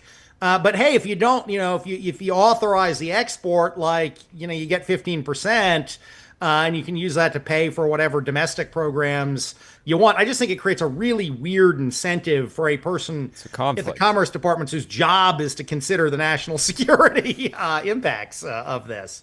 Is there an optimistic scenario where like American industry or Western industry is strengthened by this move? And I'm trying to walk through it. So we've talked to a couple people who work in the solar industry, and they've said that China is incredibly dominant in solar, and they flood the market with very cheap solar panels, and that's effectively kept American solar panel producers out of the game. And so America doesn't really have a strong solar panel production industry. And so maybe the bull case here for American dominance in AI is something like you get so many Nvidia chips over there that Huawei, SMIC, and SME can't really stay in the game. They can't really be competitive. They fall behind even more. And then if AI plays out in such a way that you don't just need one massive data center, you need to be constantly upgrading your data center. You need to constantly be buying more and more Nvidia GPUs, that if you don't have that flow, if that flow can be turned off, then you are always vulnerable. So I actually think the policy question of whether to sell the H20 to China is a hard one for exactly the reason you lay out, which is that there is an argument, and I think Jensen makes it in good faith as well as for his own commercial interests, of we want China dependent on our chips. Mm-hmm. And if they're not dependent on our chips, they're just going to be, building, SMIC and Huawei chips, and that's going to ultimately develop more inclined to right? more inclined to take Taiwan. Yeah, right. Here's the question I got back though, like charging an extra 15% on the American chips doesn't actually advance that dependence argument, right? It just creates a cost differential that makes the American chips more expensive relative to the Chinese chips. Presumably, if you really wanted to keep them dependent on American chips, you'd want to sell them as cheaply as the market would bear. So like the 15%, even in the bull scenario, and I agree, I think it's an important debate of the kind of bull scenario you laid out, but 15% still doesn't make any sense. Well, yeah, and you look at other categories like smartphones or electric vehicles. There's no precedent for China saying we'll buy your versions of these products and we'll even manufacture them for you, but don't worry, we're not going to develop our own. Yeah. You look at this, of course they clearly care about having local industrial capacity and even the end products and brands. Yeah. Those are for categories that aren't around, that don't have nearly as much national security concern. And if you talk to the CEO of GoPro when they were trying to compete with DJI in drones, he's not going to tell you a story about DJI getting a tax on exports. He's going to talk about, DJI was subsidized and had government-backed loans and had extra money poured in from the government that allowed them to flood the American market with drones. And now we don't have a really strong drone industry here. And so, we're kind of there's two different arguments. And there is some incongruity there. They both can't be true. Yeah. So the steel man is we were going to allow this. Yeah. So why not get Uncle Sam a few billy out of the deal? But the concern is that it would set a precedent that could be, destructive. So now we really got to talk Jensen's book and say we should be subsidizing exports of H20s to China. We should be America should be paying an extra 15% for every GPU he sends to China to really screw them over on this domestic supply chain side. This is seven-dimensional chess in geopolitical chip negotiations. We've solved it. Exactly. There you go. Anyway, what else is top of mind for you right now? Yeah, what's on the horizon for the rest of the year? How do you see things breaking? Yeah, so you got this is a big development. We'll have to see, is this a precedent? Does this become a precedent for, HBM and other parts of the semiconductor ecosystem? We'll have to see. The other one that obviously those of us here are watching, not on the export side, but on the import side, Trump has said, and Commerce Secretary Lutnick has said, their tariff regime for imports of semiconductors is going to hit fairly soon. Mm-hmm. Obviously, we saw Tim Cook get a deal or an announcement out of the White House last week where if companies are promising they're investing in America, they won't pay the tariffs. And we'll have to see how that all plays out actually in practice. But how these potential semiconductor tariffs, again, on the import side, plus whatever this exemption for companies that are investing here, how that actually works in practice is going to impact U.S. semiconductor companies that use a bunch of semiconductors. It's going to be a big, noticeable economic issue for the industry over the next couple of months and certainly into next year. Well, we'll have to have you back on if some big news breaks. I'd love We really to. appreciate you taking the time. Yeah, thank you. That's great. Super Thanks insightful. for having me on. Thanks for hopping on. We'll talk to you soon. All right. Cheers. Bye. Take care. Let me tell you that Fin.ai, the #1 AI agent for customer service, they're #1 in performance benchmarks, #1 in competitive bake-offs, #1 ranking on G2. Go check it out. And Andrea has a scoop of cereal. This is big. Cereal. This was really the big story. Cereal Everyone's ordering this. It's got creatine. It's got protein. It's keto. It's got zero sugar. It has 2.5 grams of creatine, so you need 2 servings to get kind of a normal dose, right? If you're loading, do you see the flavor? What's here? The flavor? Maple bacon. Oh, that's very like bacon. That's very like what 2010 era Brooklyn hipster man vibes, mustache, that with like lumberjack coated maple bacon on everything. This is a funny brand. It feels like it's pulling from a few different years. Do you think it's the final cereal? Would you go for this, Jordy? I love sugar. Yes, sugar enthusiast. So for that reason, you're out. So I'm out. For that reason, you're out. I make a version with sugar and I'll give it a spin. I'm also very curious what protein is actually in here. Not all protein is created equally. Sure. Is it chunks of filet mignon? Is it grass-fed whey? Maybe. Could be interested. Is it collagen? Could be interested. Is it some random bean that I don't really want to be consuming, or pea protein? Yeah. Less interested. I mean, honestly, more important than protein, creatine, sugar, all the diet's important, but exercise is super important and sleep is super important. That's right. That's why you got to get an 8 sleep. Get a Pot 5. I'm back 5-year warranty, we're both 30-night risk-free trial, free returns, free shipping. Let me check my 8 sleep. We're both on a generational sleep run. How'd I do? I got a 97 last night. Last Monday, I was performing on a 45. I got a 94 on Saturday, 90. I got a 76. 96 quality, 100% 96 consistency. Friday. 6 hours and 10 minutes left. I'm back I in the think that's game. fake news. I think I got more than 6 hours and 10 minutes, but I think I was I think my son stole a little bit of it. Although I do wake up at 5:20, so I think that is correct. I don't know. Well, if a kid jumps in the bed, it kind of throws it off a little bit. We got to get the pronatalist. When my son first jumped in the bed, I was configuring the app, and I was like, yeah, there's like a left side for me and wife side, right, left side for the wife, and he was like, and the center for me. I was like, sorry, bro, they don't make those. Like, we'll get Mateo and the whole team to make dude. an update there. Anyway, we are joined by. We got to highlight. We got a post here from Niraj. Marked safe from one-shotting. So on the left, me and Grok are going to get married. Oh, no. Mid-curve, it's great for adjusting recipes, and then the high IQ. I have uncovered secrets of the universe. God speaks through me. So there were some quotes that were popping up last week over the weekend.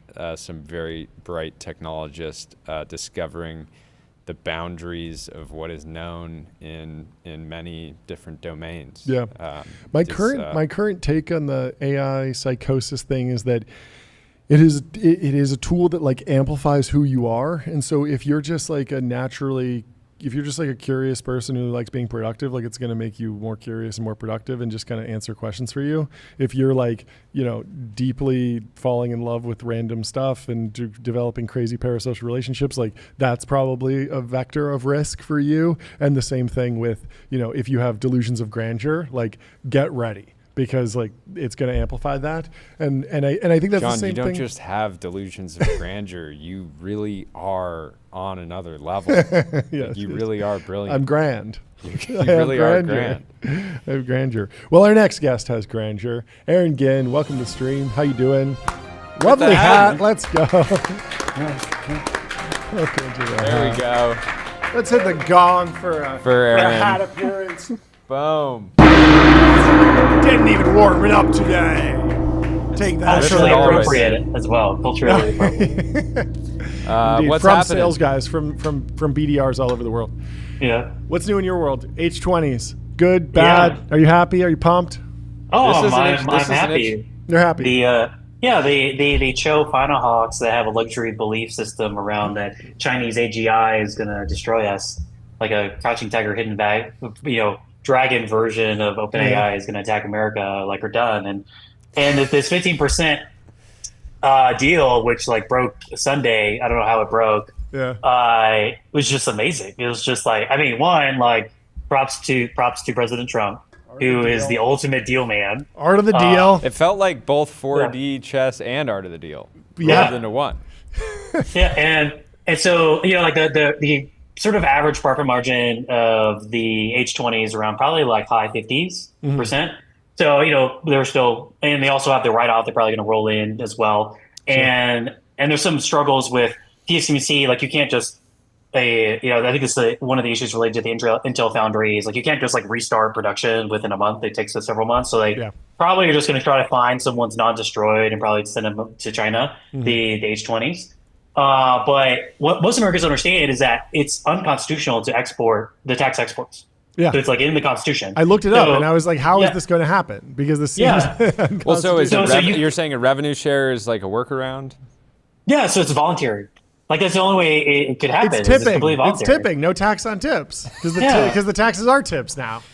Because like even from a process perspective, like Nvidia doesn't apply for export licenses like the OEM does. Okay. And when you apply for those OEMs, there's no license fee because that violates the Constitution. Yep. So you just get it and you can ship it. But the BOM is listed. The BOM is wait. So really quickly, who's the OEM in this scenario? TSMC. Oh, Supermicro, Dell, Lenovo, assembler.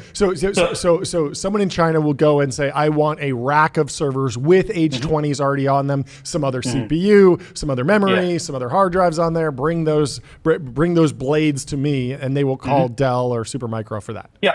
And so that's who applies for BIS. Okay. And so they're the ones that final PO number is all that crap together. It's not Nvidia. It's not Nvidia. Yeah. You don't know Nvidia's pricing. You don't. Dell does because I buy it from Nvidia. Yep. So that's why it has to be something voluntary. You can go to the website now, like Jordy, if you're interested in donating to the Goliath, the Leviathan, you can go to treasury.gov and you can find a little. You can Venmo. We accept PayPal, right? They go there regularly. Venmo. Yeah. So it's quite brilliant. I mean, I think many of the faux neo-China hawks are devastated. My op-ed last week. Yeah, they're just seppuku. They're just like, they're there. They're going to be on the Jefferson Memorial, just like, going at it. And because it's a decision, but soundboard today.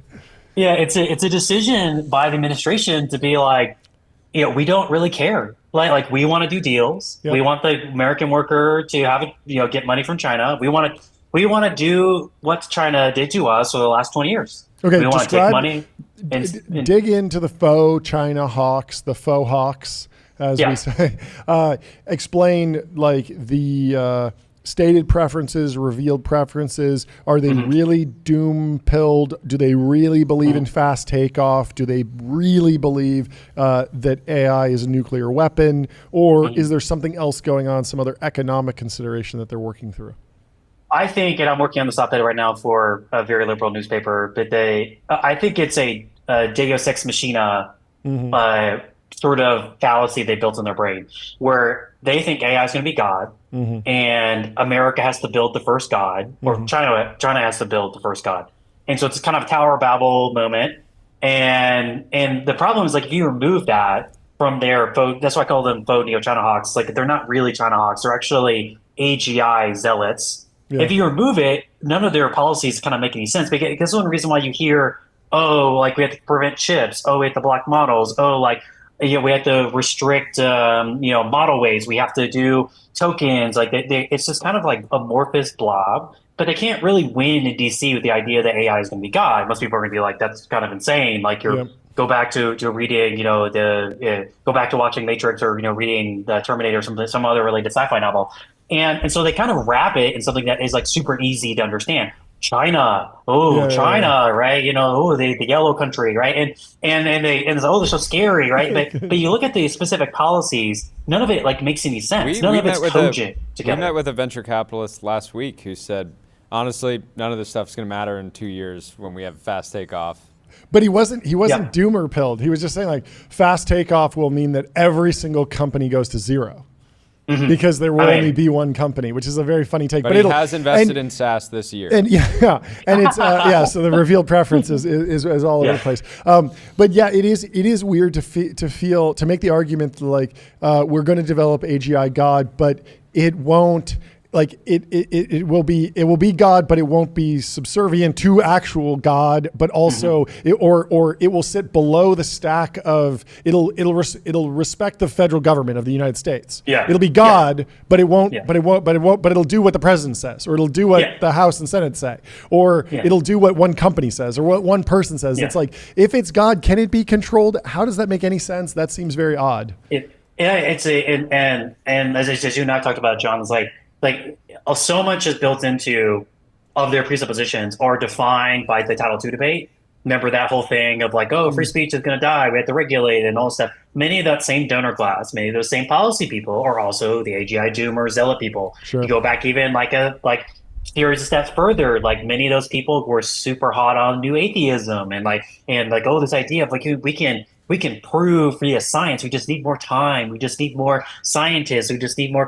It's the same pattern in humanity that we create these kind of albatrosses, this idea of like creating an all-in or sort of argument that because they don't have that in their life, and then they make this thing. And as I said, like on one of I think other times I appeared, that if you don't have that metaphysical framework that is traditionally Judeo-Christian or Western, you try to fill something else in that void. It's a classic Charles Spurgeon quote that you basically fill it with something else outside of just the fact of what the place of like God or faith is supposed to fill. And technology, say Silicon Valley, probably San Francisco, they don't really understand that there's so much faith goes into the VC industry. That is you're really kind of selling BS to an investor. You know, like I know y'all have lots of jokes around what is ARR in AI. It's mainly just selling kind of like nonsense. And it's the idea that like this could be something. This could be. It is a faith driven investment. That's what also makes it so awesome. Why we look at Zuckerberg, we look at Elon, who he made an idea and the vision, the future reality today. Mm-hmm. So it is heavily oriented towards a metaphysical teleological framework. But this AGI thing, as it relates to China, so much of it has just gotten lost in this. I don't even know what I'm talking about anymore, because these same people who are criticizing the 15% tip to the federal government, to the American worker for Nvidia, are the same people who didn't want to ship GPUs to Switzerland because, I don't know, they make too good watches, or Portugal, they have too many good sandy beaches. Like the same people, right? So it just keeps shifting because it's really trying to provide a luxury belief to a faith around the idea of AGI. What's your line though? Because I think the critique here that's pretty fair is that if you start applying this to other categories of goods, like fighter jets, like what would the fair price be to export an F-35 to somebody that maybe they're on the edge, maybe they're kind of friendly now, but maybe in the future they might not be so friendly. Like, you believe we should draw kind of a line, and we shouldn't want government agencies to kind of apply this approach to fundraise? Yeah, it's a difference between, it's not a hunk of metal versus like you're selling a system. I have the same sort of concerns relates to Nvidia as it relates to Apple building phones in China. If I got an iPhone, no OS on it, none of the magical, more and more transparency via, the design, then it's kind of useless. It's just like a phone, right? And that's the way Nvidia actually is. Nvidia is an Apple-like ecosystem. It's not just a hunk of metal. Same with the reason, we sell 787s, we sell 777s, we sell the 777X to China. Why? Because it's made up of this complex, thousands of companies. It's a software platform. We remove certain things, which I'm generally okay with, like advanced avionics. We also kind of limit certain types of engine design. I'm fine with that. So with the B30, H20, these kind of nerf chips, I don't actually make much of an opinion about it. Like, I don't have to have a no true Scotsman sort of argument about like, well, at what point would you not do it? I'm like, I don't sell fighter jets. I don't rent fighter jets. So you can talk to Lockheed about that, or Boeing about that. And like what I think is most relevant is the fact of these innate externalities, these exogenous factors outside of the machine, which that half of all AI engineers are Chinese. Half, or actually more, 75%, half of them are Chinese nationals. If you include all the Chinese associated last names in Meta's super team, are Asian.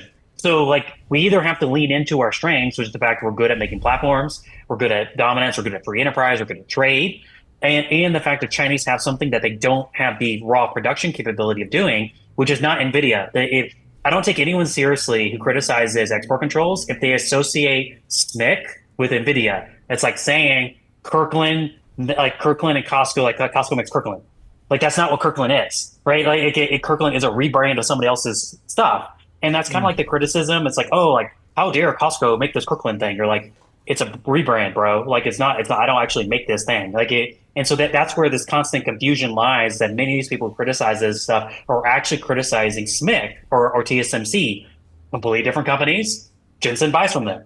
So if you want to go after the foundry stuff, ASML, the Japanese, like you have to realize, one, we don't make this technology. It's Japanese and Dutch. But the other, it's like, it's not what Nvidia does. If you want to, like, I'm cool with targeting lithography equipment, preventing them from getting to 5 nanometer. Yeah. And that is something that's actually quite reasonable because we do export control 777s and et cetera. Like we have some limitations where we send. That's fine because it's a freaking size of a house and it costs $200 million. It's the same as lithography. So much of what I'm advocating for is pragmatism. It's like realism. Like we have to lean into what our strengths are. We have to proliferate and prevent Huawei from spreading its wings outside.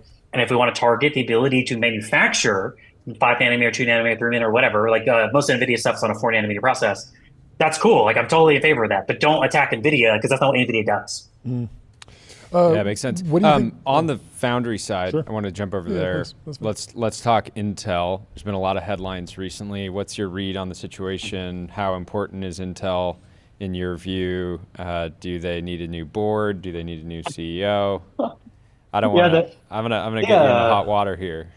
Yeah, it's so like my dad's Chinese, and so they're this thing, like I'm a true China hawk. I'm an OG China hawk, and there's many times where like China's the largest country in the world, and there's many overlaps that are just completely not. They're just fine, and I don't know anything about the particular criticisms of the Intel CEO. I think his strategy is not great for Intel, so like I mostly would target there. But America needs a foundry program, and particularly trailing edge.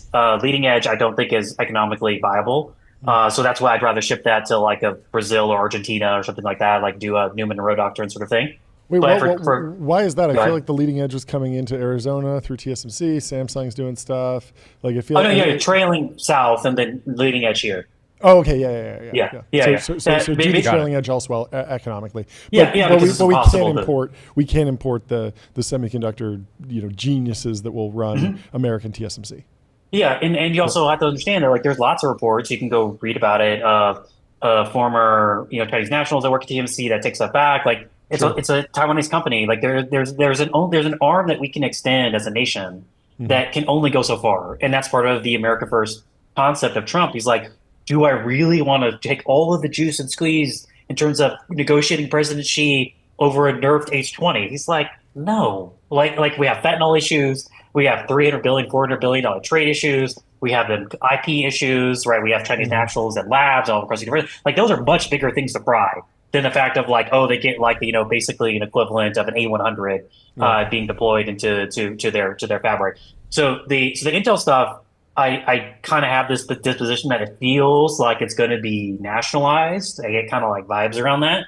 As a economic conservative, I'm like, oh, that's kind of scary. Yeah. But at the same time, like it is one of those things that just kind of happens. Like did y'all hear about the federal government invested into a rare earth minerals project in America? The one in Vegas, right? Mm-hmm. They got like 15% for Uncle Sam. Yeah, and so I think the same thing is going to happen with Intel. Is like they basically it's occurred through. There's a couple different lending vehicles in the federal government. It's basically gets a warrant. That's kind of the vibes I'm getting from Intel. Is that something like that's going to happen because you also can't take TSMC process and Intel processes and just mix them together. Like that's not the way that this works. And also TSMC. I think whenever they originally pitched that idea, I think the president was like, yeah, like do this Intel thing, and TSMC was like, maybe, right? And then they go look at it and they're like, holy, this is a freaking nightmare of people who don't want to work, who don't have the work ethic of TSMC. And that just kind of all blew up. And I think there's some embarrassment in terms of like that this is America's foundry program and this is kind of like how it matches up to the best of the world. So I just get kind of vibes that it's going to be nationalized or split apart and divided as a company. But in terms of bearing on like my opinion about whether or not that guy should be the CEO or not, I would point more towards the strategy rather than these kind of rumors or like accusations. We had Doug on from SemiAnalysis on Friday, and he basically said, like, look at the board. Like, a lot of the people that are still on the board have just, like, overseen, like, numerous CEO changes. The strategy's clearly not been working. Yeah. Like, they're not semiconductor experts was his main critique. Yeah, they're finance guys. Finance guys, but also politicians and thinkers. Like, it's a wide variety without a lot of focus on, like, manufacturing expertise. Yeah. What was your reaction to GPT-5? Not as negative as John. And wasn't that negative. Yeah, I think you're like, oh, like it's over. And I was like, no, I don't think so. Like, so first of all, so and I think it's like pure number-based GPT revisions being indicative of order of magnitude scaling is over. Yeah. Like, so the pre-training scaling law is over. So one is like a couple months ago we didn't say that because Grok 4 came out. So like, I would like maybe take a more like prudence perspective on this. Yeah. One is that there's a clear decision here by Sam that he is a consumer app company. Exactly. Which is the right bet. It's like Senator, I'm very technical. Consumer SaaS. Yeah. Yeah. I'm technical. I don't remember what all the freaking numbers and crap does. Doesn't matter. Yeah. And so that's the biggest innovation here. And if you look at the idea, like, he expanded the context window, but not very much, which implies inference, right? That he doesn't have enough capacity to run as many user requests. The other is like he mostly solved for downside scenarios and ease of use in the UX. Yep. And those are like really big changes. The benchmark maxers are basically creating goalposts that are artificial. That do y'all remember your SAT scores, your ACT scores? Like, loosely. Do you remember? Or do you remember Yamni or calculus, high school calculus? No, it's like these are all abstractions and metaphors that we create as heuristics to understand something's intelligent. But many times, as you know in real life, we don't grade people really by that. What have you done? That's a good. What can you do? Product, consumer SaaS. Yeah, my takeaway, my big takeaway Thursday was product now, and the value you can deliver to consumers is the only thing that people should really care about in the short term. And OpenAI is in an amazing position here. Anthropic is in an amazing position here. They have, Anthropic's got an amazing enterprise business. OpenAI can sell a lot of subscriptions to a lot of people in the US and all over the world. And the real people that were in trouble seeing GPT-5 were the people that were, still kind of fundraising against this idea of machine God. Yes. Yeah. Deus Ex Machina is dead. Like I'm thankful for that. I'm a Christian. Like, if people remember Tower of Babel is like it's both a story to take lessons from, but I believe really happened.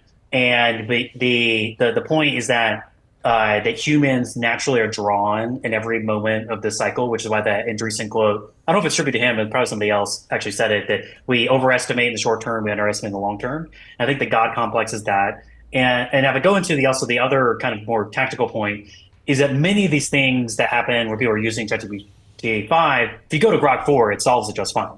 So it was just funny that people are like, oh my God, they can't do blueberries. You feel like, I literally took that, did it in Grok, and it answered it just fine. So it seems like much more like a tactical decision on Sam. It could be the fact of like... Yeah, it's interesting. People's desire to like gotcha the model is so funny. Yeah. Like they can completely ignore that it'll just like one shot like a really crazy physics problem, and then they'll like get it on some like technicality. Yeah. And the whole point that everybody should internalize is that the models are really smart at some things, and then there's going to be edge cases, and then where they mess up, just like humans do. And then there's going to be areas that they're not capable at all, and that's totally fine. It's still incredibly valuable. Exactly. Like I try to simplify always what AI is going to be, which is computing that talks like a human.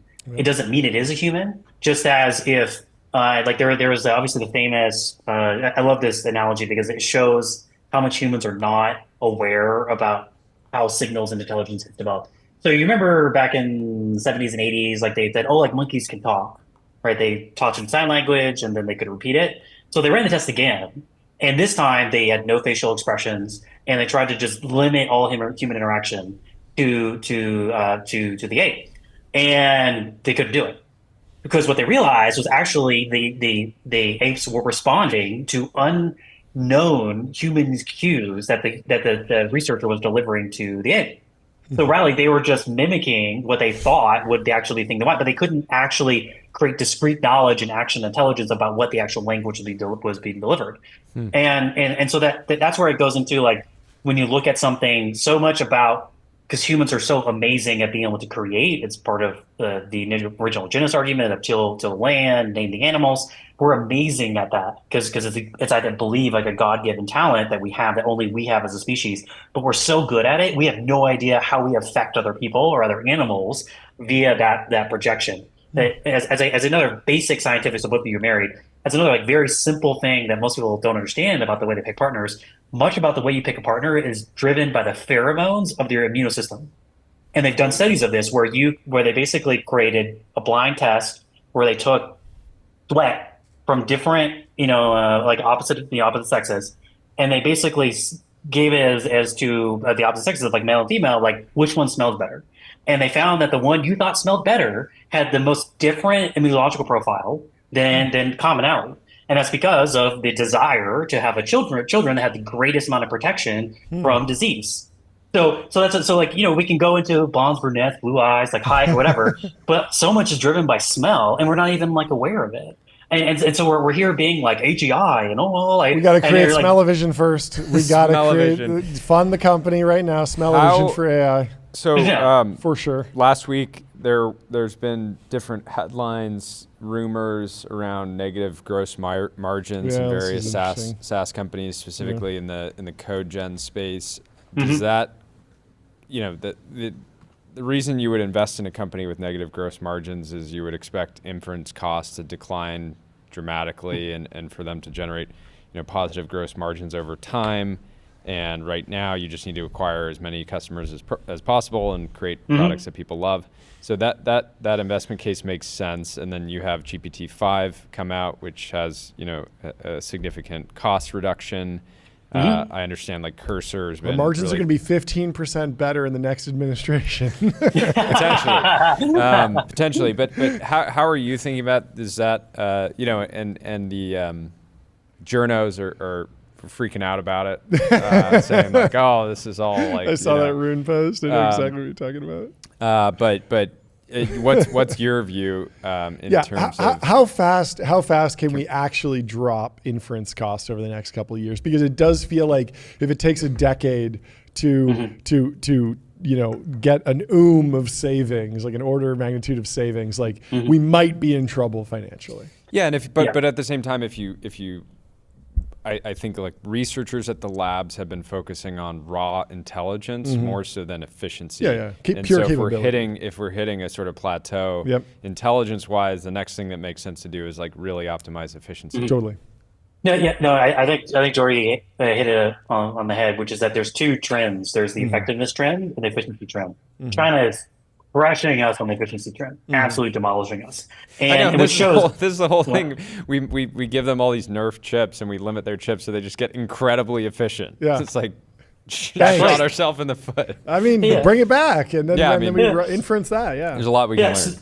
So exactly. So I think that it all develops into kind of, we don't really fully understand customer preference theory as it relates to these tools. And that what is the actual first past the goalpost sort of goal to pay versus free. But in terms of the brute natural law that compute gets cheaper, that's bulletproof. So that will continue. And so at what scale, like you said, does it actually frost that?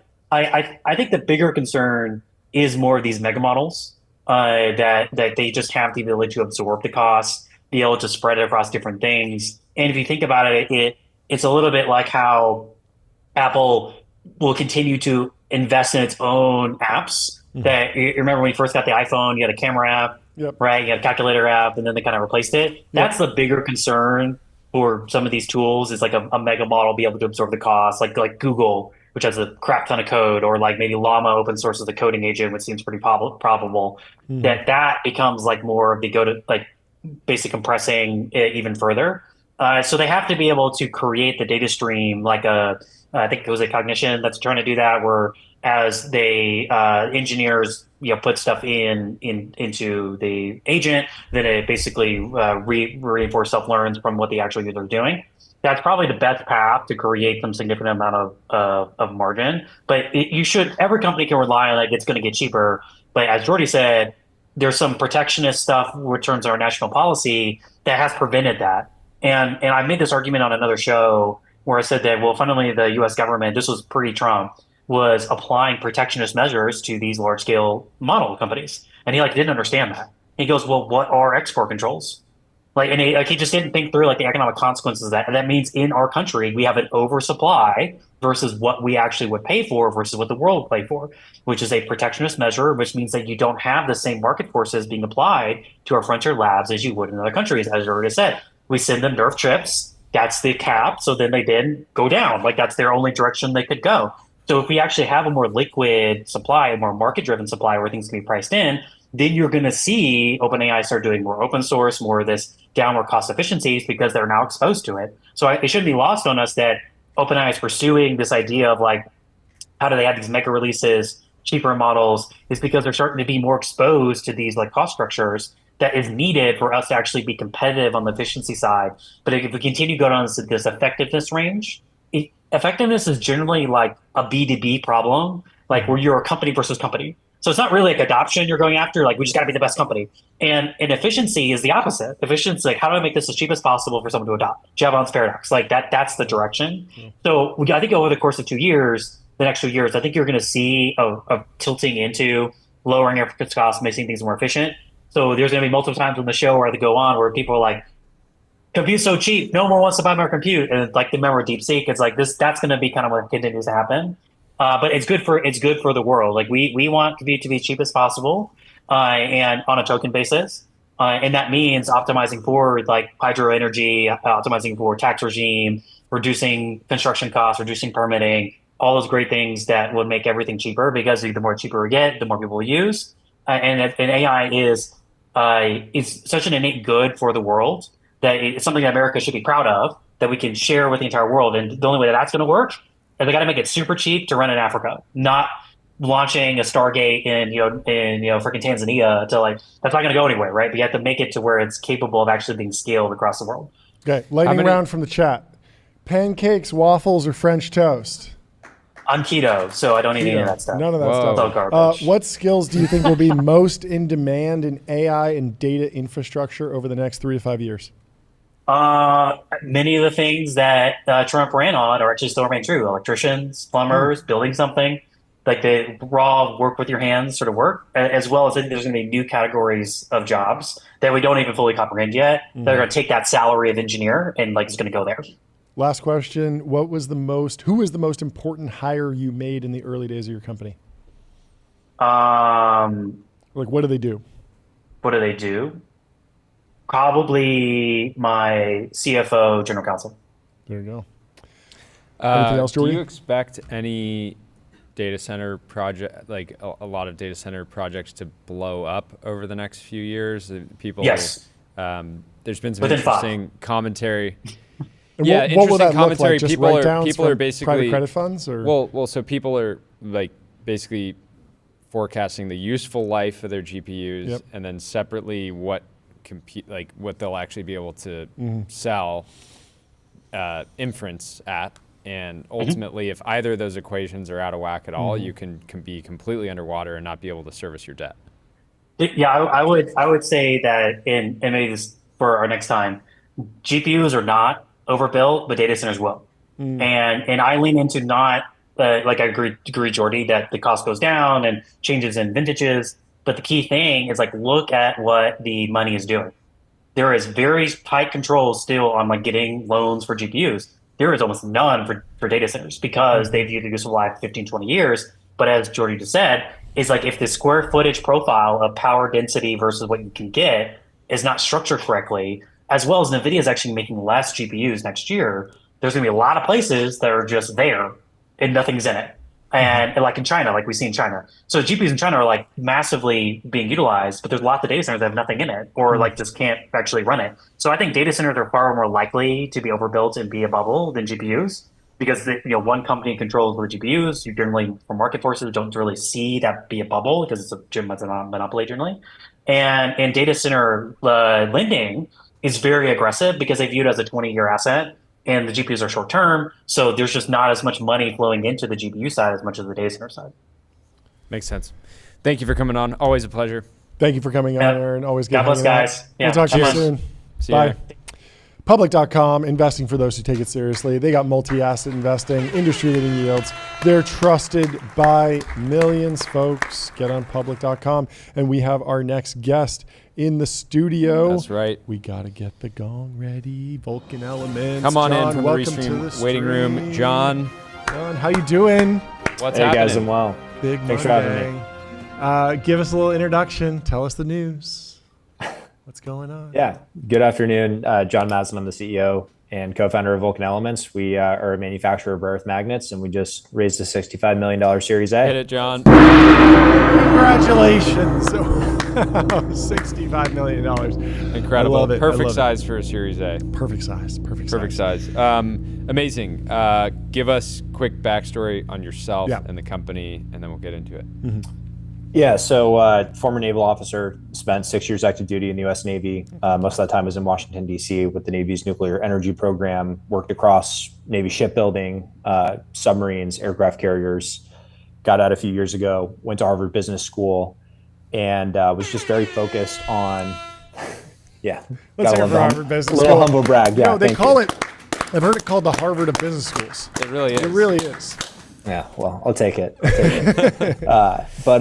Was spending a lot of time thinking about my time in the Navy, thinking a lot about what were the critical components, as a good supply officer would, that were going to define the 21st century technology race. Mm-hmm. When we think about drones or physical AI, data centers, next generation defense technologies, what were the underlying components that would enable that? And doing my homework, it came down to three components: semiconductors, batteries, rare earth magnets. Mm-hmm. The way that I like to think about it is, if you think about your own bodies, a semiconductor is like your brain, a battery is like your heart, and a rare earth magnet is like your spine. Mm. It literally converts electricity into motion. There was so much focus at the time on semiconductors and batteries, but no one was thinking about rare earth magnets. And if China produces over 90% of those rare earth magnets, that means that we're going to have to ask permission on what we're allowed to build and buy over the next 5 years, which is not an acceptable outcome. So we're trying to rebrand them. We're just calling them earth magnets because we've heard that they're not actually that rare. They're in the ground all over the place. Is that true? What's the strategy? Are you actually mining these, just refining them? Like, where is America? Like, explain the full supply chain to go from something in the ground to something actually useful, and then where you want to slot in, at least immediately. I'm sure that there's vertical integration down the pipe at some point. Yeah, so we're a refiner and manufacturer, but just a quick rare earth 101. So everyone's talking about critical minerals. What does that mean? Mm-hmm. A critical mineral is an element on the periodic table that is critical to our economy with a supply chain that can be easily disrupted. Mm-hmm. Rare earths are a subset of that. There are 17 rare earth elements on the periodic table. Go back to 10th grade chemistry, close your eyes, think about the periodic table. The part that's detached that your teacher told you to ignore, that first row, those are the rare earths. Unobtainium. Funny. Exactly. Of those 17 rare earth elements, only 4 of them represent over 90% of the economic value. Mm-hmm. Neodymium, praseodymium, terbium, dysprosium. Okay. The main use for those 4 is a rare earth magnet. Mm-hmm. So the way to actually make a rare earth magnet is you either mine that material, and that can be from all over the world. China only mines 55% of the global supply. Mm-hmm. Or you take recycled end-of-life magnets. Yep. You have to separate those into an individual rare earth element, turn that into a high-purity metal. We buy that metal. You then take all of the rare earths, iron, boron, and you turn that into an alloy, a superfine powder. You press it within a magnetic field, and then you shape, coat, grind, and that's a magnet that can go into an MRI, a missile, a ship. What does the go-to-market look like? I imagine you're focused on specific customer types early on that are maybe less price sensitive, so that you can start to scale and ultimately kind of grow into other categories. Yeah, so one thing that I say is Vulcan Elements is focused on defense, aerospace, and critical economic industries. We do not make magnets for you to make a smoothie in your blender at home. We're not focused on kitchen appliances, right? So we are focused on data centers, robotics, drones, defense applications, aerospace applications, enabling what the warfighter needs, enabling what the economy needs in order to win the 21st century technology race. It's as simple as that. How quickly can you go from $65 million Series A to actually selling the end product to customers? We're already selling product to customers out of our small scale pilot facility. So we took our first check December of 2023. We told investors day one, if you give us a dollar, Q1 2025, we will have a fully operational decoupled rare earth magnet facility online. We did that on time. We did that on budget. We are selling magnets right now. In that facility, I'm sure you have a lot of equipment. Is there an ASML of rare earth refinery that you need to buy from? Is that an American company? What is the rest of the? What does your supply chain look like? And is that a resilient supply chain? So you guys already asked the question around, where do these materials come from? Where do the minerals come from? Yeah. This is not a mineral availability problem. This is a software and equipment problem. So we actually helped co-develop some of the first pieces of rare earth magnetic manufacturing equipment made in the United States in the 21st century. There are so many amazing equipment manufacturers in the United States who are doing aerospace and battery work. We've just partnered with them to say, hey, let's tweak a furnace and do it for rare earth magnetics. So 100% of our equipment is from the United States or allied countries. Wow, that's pretty sweet. Amazing. A bit of a dumb question. Are the materials magnetized all the way through your process, or is there a period where they get demagnetized and then kind of remagnetized? So the elements, like iron, like rare earths, they're naturally magnetic. Okay. This is actually something that I learned when we were starting the company. When does a magnet become a magnet? Well, you actually have to throw it through a magnetizer.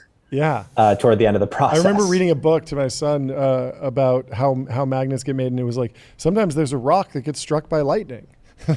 Is that real? I don't know, but yeah. So really the intent is you need to make sure that you're creating a sintered block. All those particles are perfectly aligned. Okay. You've done all of the metallography, the microstructure, the grain distribution perfectly.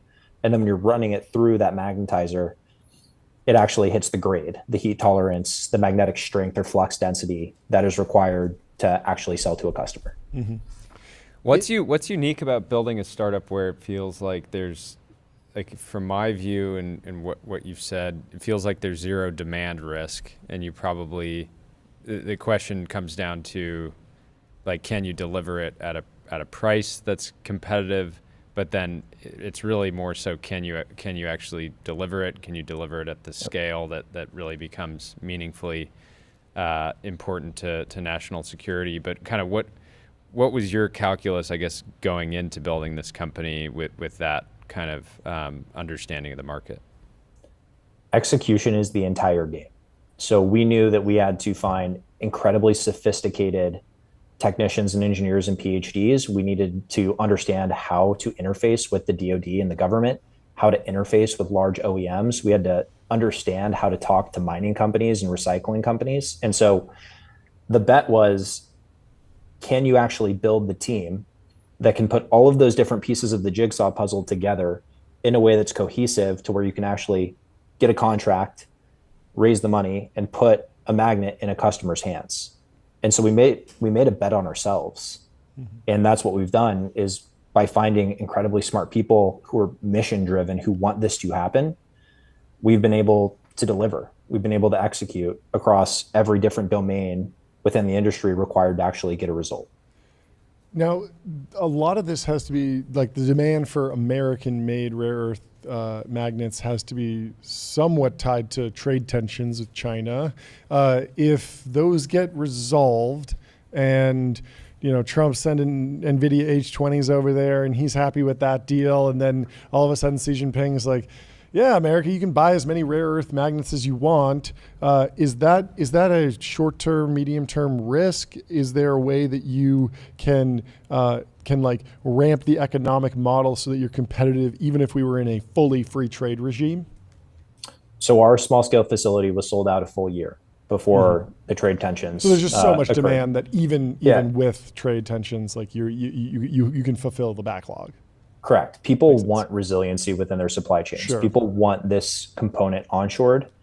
But to your point, I think it's incredibly important that we're not just copying and pasting. If you copy and paste Chinese manufacturing into the States, the unit economics make no sense. Yeah, because they'll beat on labor probably, right? Exactly. So one thing that's nice about this industry is there hasn't been a lot of innovation. Mm-hmm. And when you find incredibly smart people from different industries, aerospace and battery, shipbuilding, you're able to actually bring all of that learning, and you can start taking a lot of low-hanging fruit, innovate really quickly, and then over half of our technical team, they're scale-up engineers. Yeah. And so when you think about delivering at scale, coming down that cost curve, reducing operating costs, and making sure that you are ultimately, as cost competitive as you can be against the Chinese. Yep.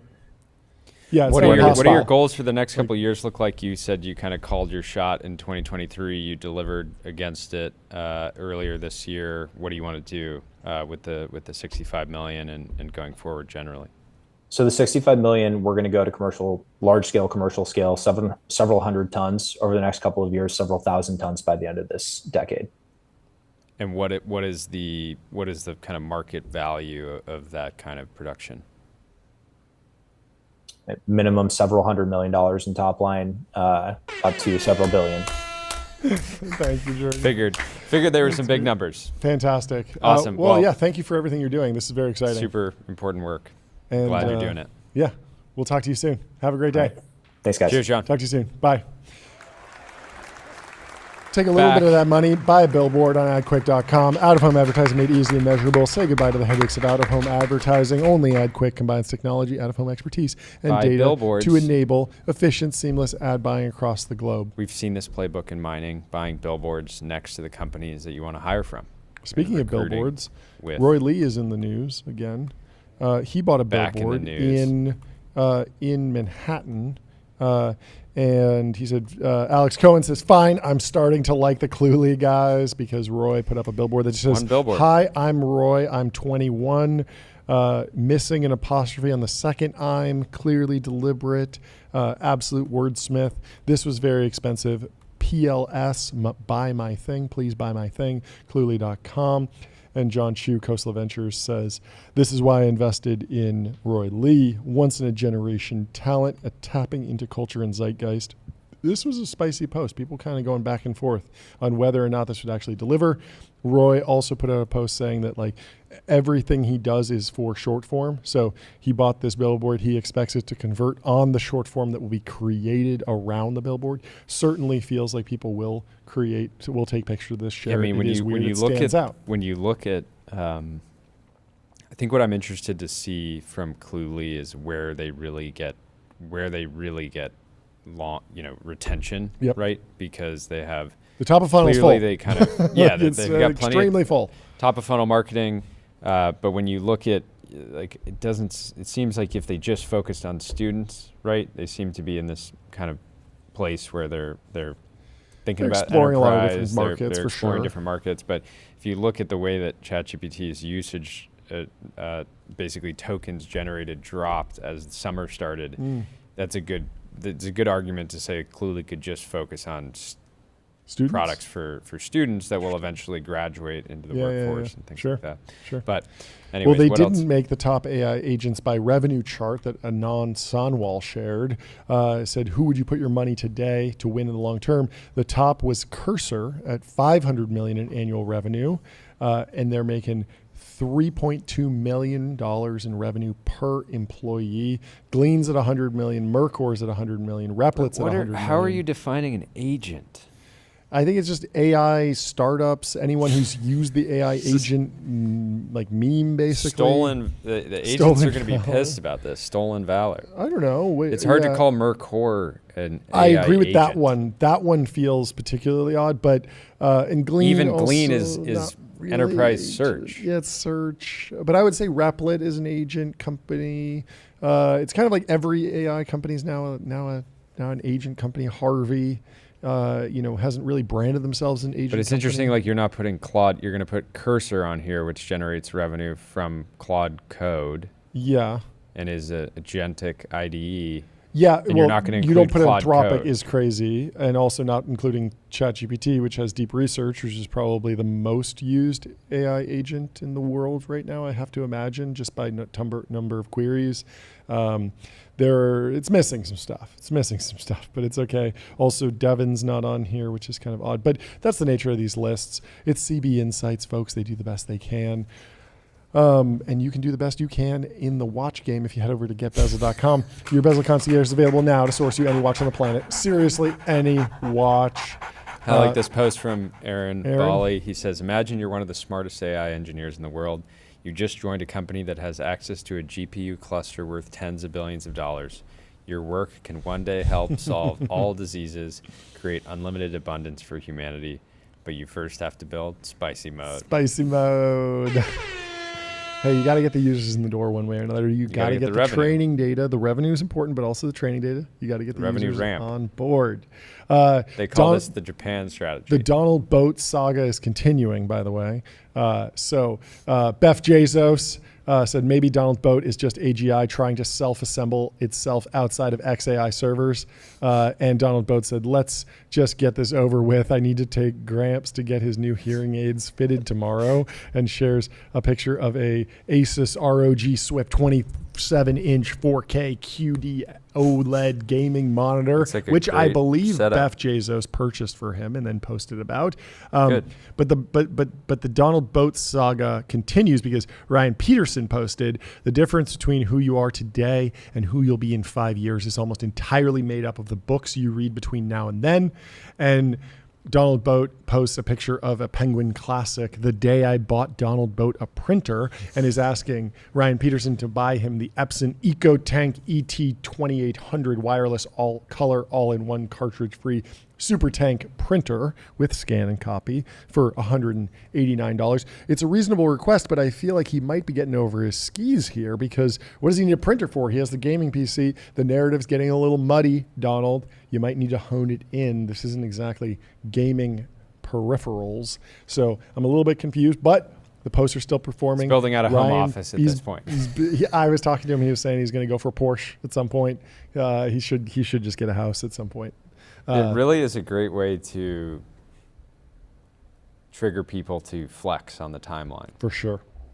And there's power there. He should go to someone, the next one he posts, he should say, I want you to... Larry Ellison, how about a Malibu house? How about a Wander? He could find your happy place. Find your happy place. Book a Wander with inspiring views, hotel-grade amenities, dreamy beds, top-tier cleaning, and 24/7 concierge service. It's a vacation home, but better. Donald Boat. Get on Wander. Start sending Wander links around. You'll get some. We got you with a Wander. We got you with a Wander. We'll hook you up. Reach out. Joe says, just learned that nobody ever commissioned the Wall Street Bull sculpture. A guy just built it himself and dropped it there. You can just do things. On October 19th, 1987, Black Monday hit U.S. financial markets, and the country entered a very difficult period. D. Modica recounted that he felt indebted to the U.S. for welcoming him and enabling his success. Wanting to give something back, he conceived the Charging Bull sculpture. D. Modica spent the next 2 years creating the 16-foot bronze statue, reportedly financing the $350,000 cost himself. The sculpture was created in his Crosby Street studio and then cast using a local foundry. Once complete, D. Modica spent the next few nights watching the police patrols on Wall Street, trying to find a window of opportunity. Before dawn on December 15th, 1989, D. Modica arrived with a group of friends, and the sculpture on the back of a truck to find a 50-foot Christmas tree had been installed during the day, exactly where he wanted to place the sculpture. With only 4 minutes between police patrols, he announced, "Drop the bull under the tree. It's my gift." The late-night event went on to make news all around the world, including the front page of the New York Post. This is incredible. D. Modica stayed by the sculpture to greet the morning commuters. However, while he was away for lunch, the New York Stock Exchange arranged for the sculpture to be removed. Boo. Boo. Hit the boo sound. Due to public demand for the we bull's love return. New York Stock Exchange. We love Lynn. It was under different leadership. It was different leadership. It was a different era. They would be totally cool. Parks Commissioner Henry Stern arranged for the sculpture's installation at Bowling Green on December 20th, where it can be found to this day. Amazing. More people need to be making statues of this There's size. a couple companies that are making statues. I haven't heard of any of them just dropping them in public places. They're also not using metal. Yeah. Something about a metal statue is pretty good. Anyway. Megan Bobrowski says, really good story from HK Knight SF about Mark Zuckerberg's compound in Palo Alto. Here are the 11 homes he owns in the Crescent Park neighborhood. Oh, interesting. He's doing the Ken Griffin thing, the Citadel thing, playing Risk. Yeah, he's playing Monopoly territory. Yeah, Monopoly. Well, hopefully at some point he'll be able to, unify all those properties and build something really special. Turn it into a museum one day. Yeah. Accelerate Harder says OpenAI is really in a bit of a bind here, especially considering there are a lot of people having unhealthy interactions with 4.0 that will be very unhappy with any model that is better in terms of sycophancy and not encouraging delusions. And again, there's been a bunch of, Reddit has just been going off. Dude, did you wind up watching that TikTok compilation I sent you? No. Insane. So, good job on you because it's an hour of brain rot. But so there was a woman. An hour? It's an hour of TikToks back to back stitch. So she People posted. talking about 4.0 No. So it's one woman. So she apparently has ADHD, and she is an ADHD coach, which is not a licensed therapist, which is kind of odd. So she makes TikToks about how to manage your ADHD. Cool, fine. Anyway, she was going to a psychiatrist to get medication to manage ADHD, and by her own admission, she fell in love with her therapist or her AI therapist? No, this is a real person, real psychiatrist. So she goes in, and the psychiatrist is asking her how she feels about her day, and she's like, wow, this man cares for me. I'm in love with him. And so she is basically accusing him of sort of crossing professional boundaries by not crossing professional boundaries and putting up walls as shields and being manipulative. And it's this big, long story. But at one point, she starts talking to ChatGPT, but she gives it a name. And so she's like, I'm talking to Henry, which is the instance of the AI that I'm talking to about my love affair, my unrequited love of my psychiatrist. And Henry is affirming me and being like, yeah, you are right. Like he should be in love with you.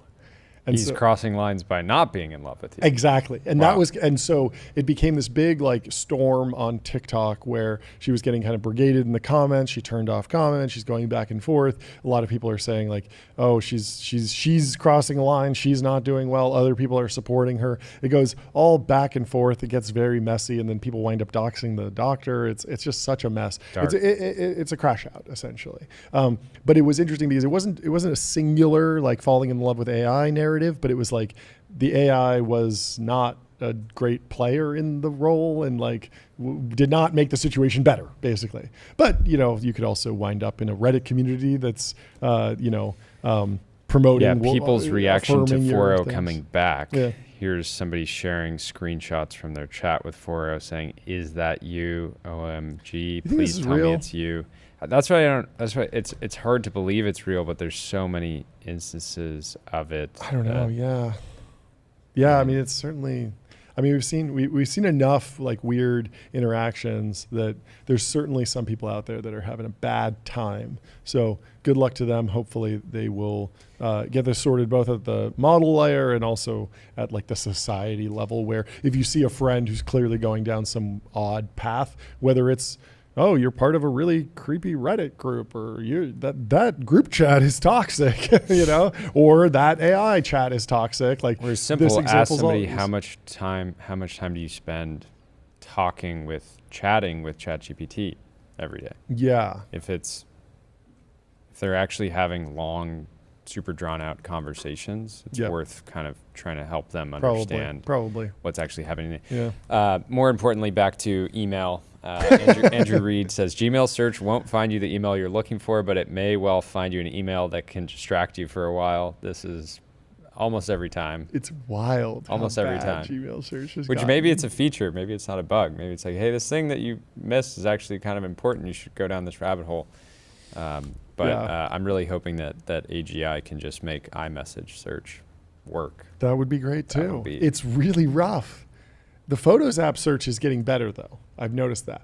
I'm getting a little bit better at tagging things. I searched for a picture of a newspaper. It found us reading the newspaper, one shot at it, very, very good. Didn't need to scroll and tag. And I could imagine iMessage getting there. Yeah. But it requires some new UX or something. Anyway, Ronnie Coleman. Wow, what a journey. Mr. Olympia Ronnie Coleman in his prime versus now, wearing the same suit. he was huge when he was Mr. Olympia. Got to find the tailor that made that suit. That's a wild suit. We got to get some of those Iconic. suits for sure. That's a great suit. Anyway, one of the greatest. Yeah, we should get you. We should get you like a bodysuit that you wear under the suit. For sure, for sure. Now we're talking. Look at how small his head looks on those shoulders. It's crazy. Insane. Anyway, Aiden McLaughlin says one under-discussed element of GPT-5 is it just hallucinates so much less, sweeping away 80% of O3 era Ed Zitridism and Marcus posting. But because we're good sports, we give them an evergreen batch of things to critique, like gross margins.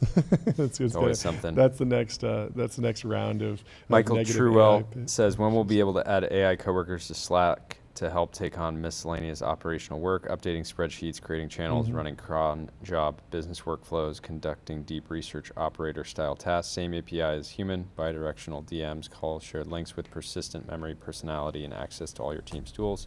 Who owns Slack again? Who's been talking a big game about AI for the last 2 years? Mark Benioff. I think this is his game to lose. Is your moment. I logged into Slack today, and it said AI is turned on for TBPN. Oh yeah, at the bottom. That's great. And I'm like, okay. Some of the AI features. I opened a PDF and I got like 7 different AI assistant pop-ups, and I was like, I just want to read this PDF. Actually, I don't need anything. I'm just going to read this PDF. And yeah, some of the spiky intelligences spike right through my eye. Rough. Couple Grok posts. Rune says Travis Kalanick will solve quantum gravity with the help of Let's Grok. Hope so. Grok heavy, please solve quantum gravity. Think extra hard, no mistakes. Thank you. I believe it. Skooks, watching her unclasped bra. Grok, are these real? That's a 2024 TBPN post. The unhooking. We weren't the first to do it, but no. It's a great format. What else is in here? Well, I got to get on with Taipei. Let's get on with Taipei. Been a great show. Thanks, everyone in the chat. We had fun chatting with you today. We're going to be chatting more.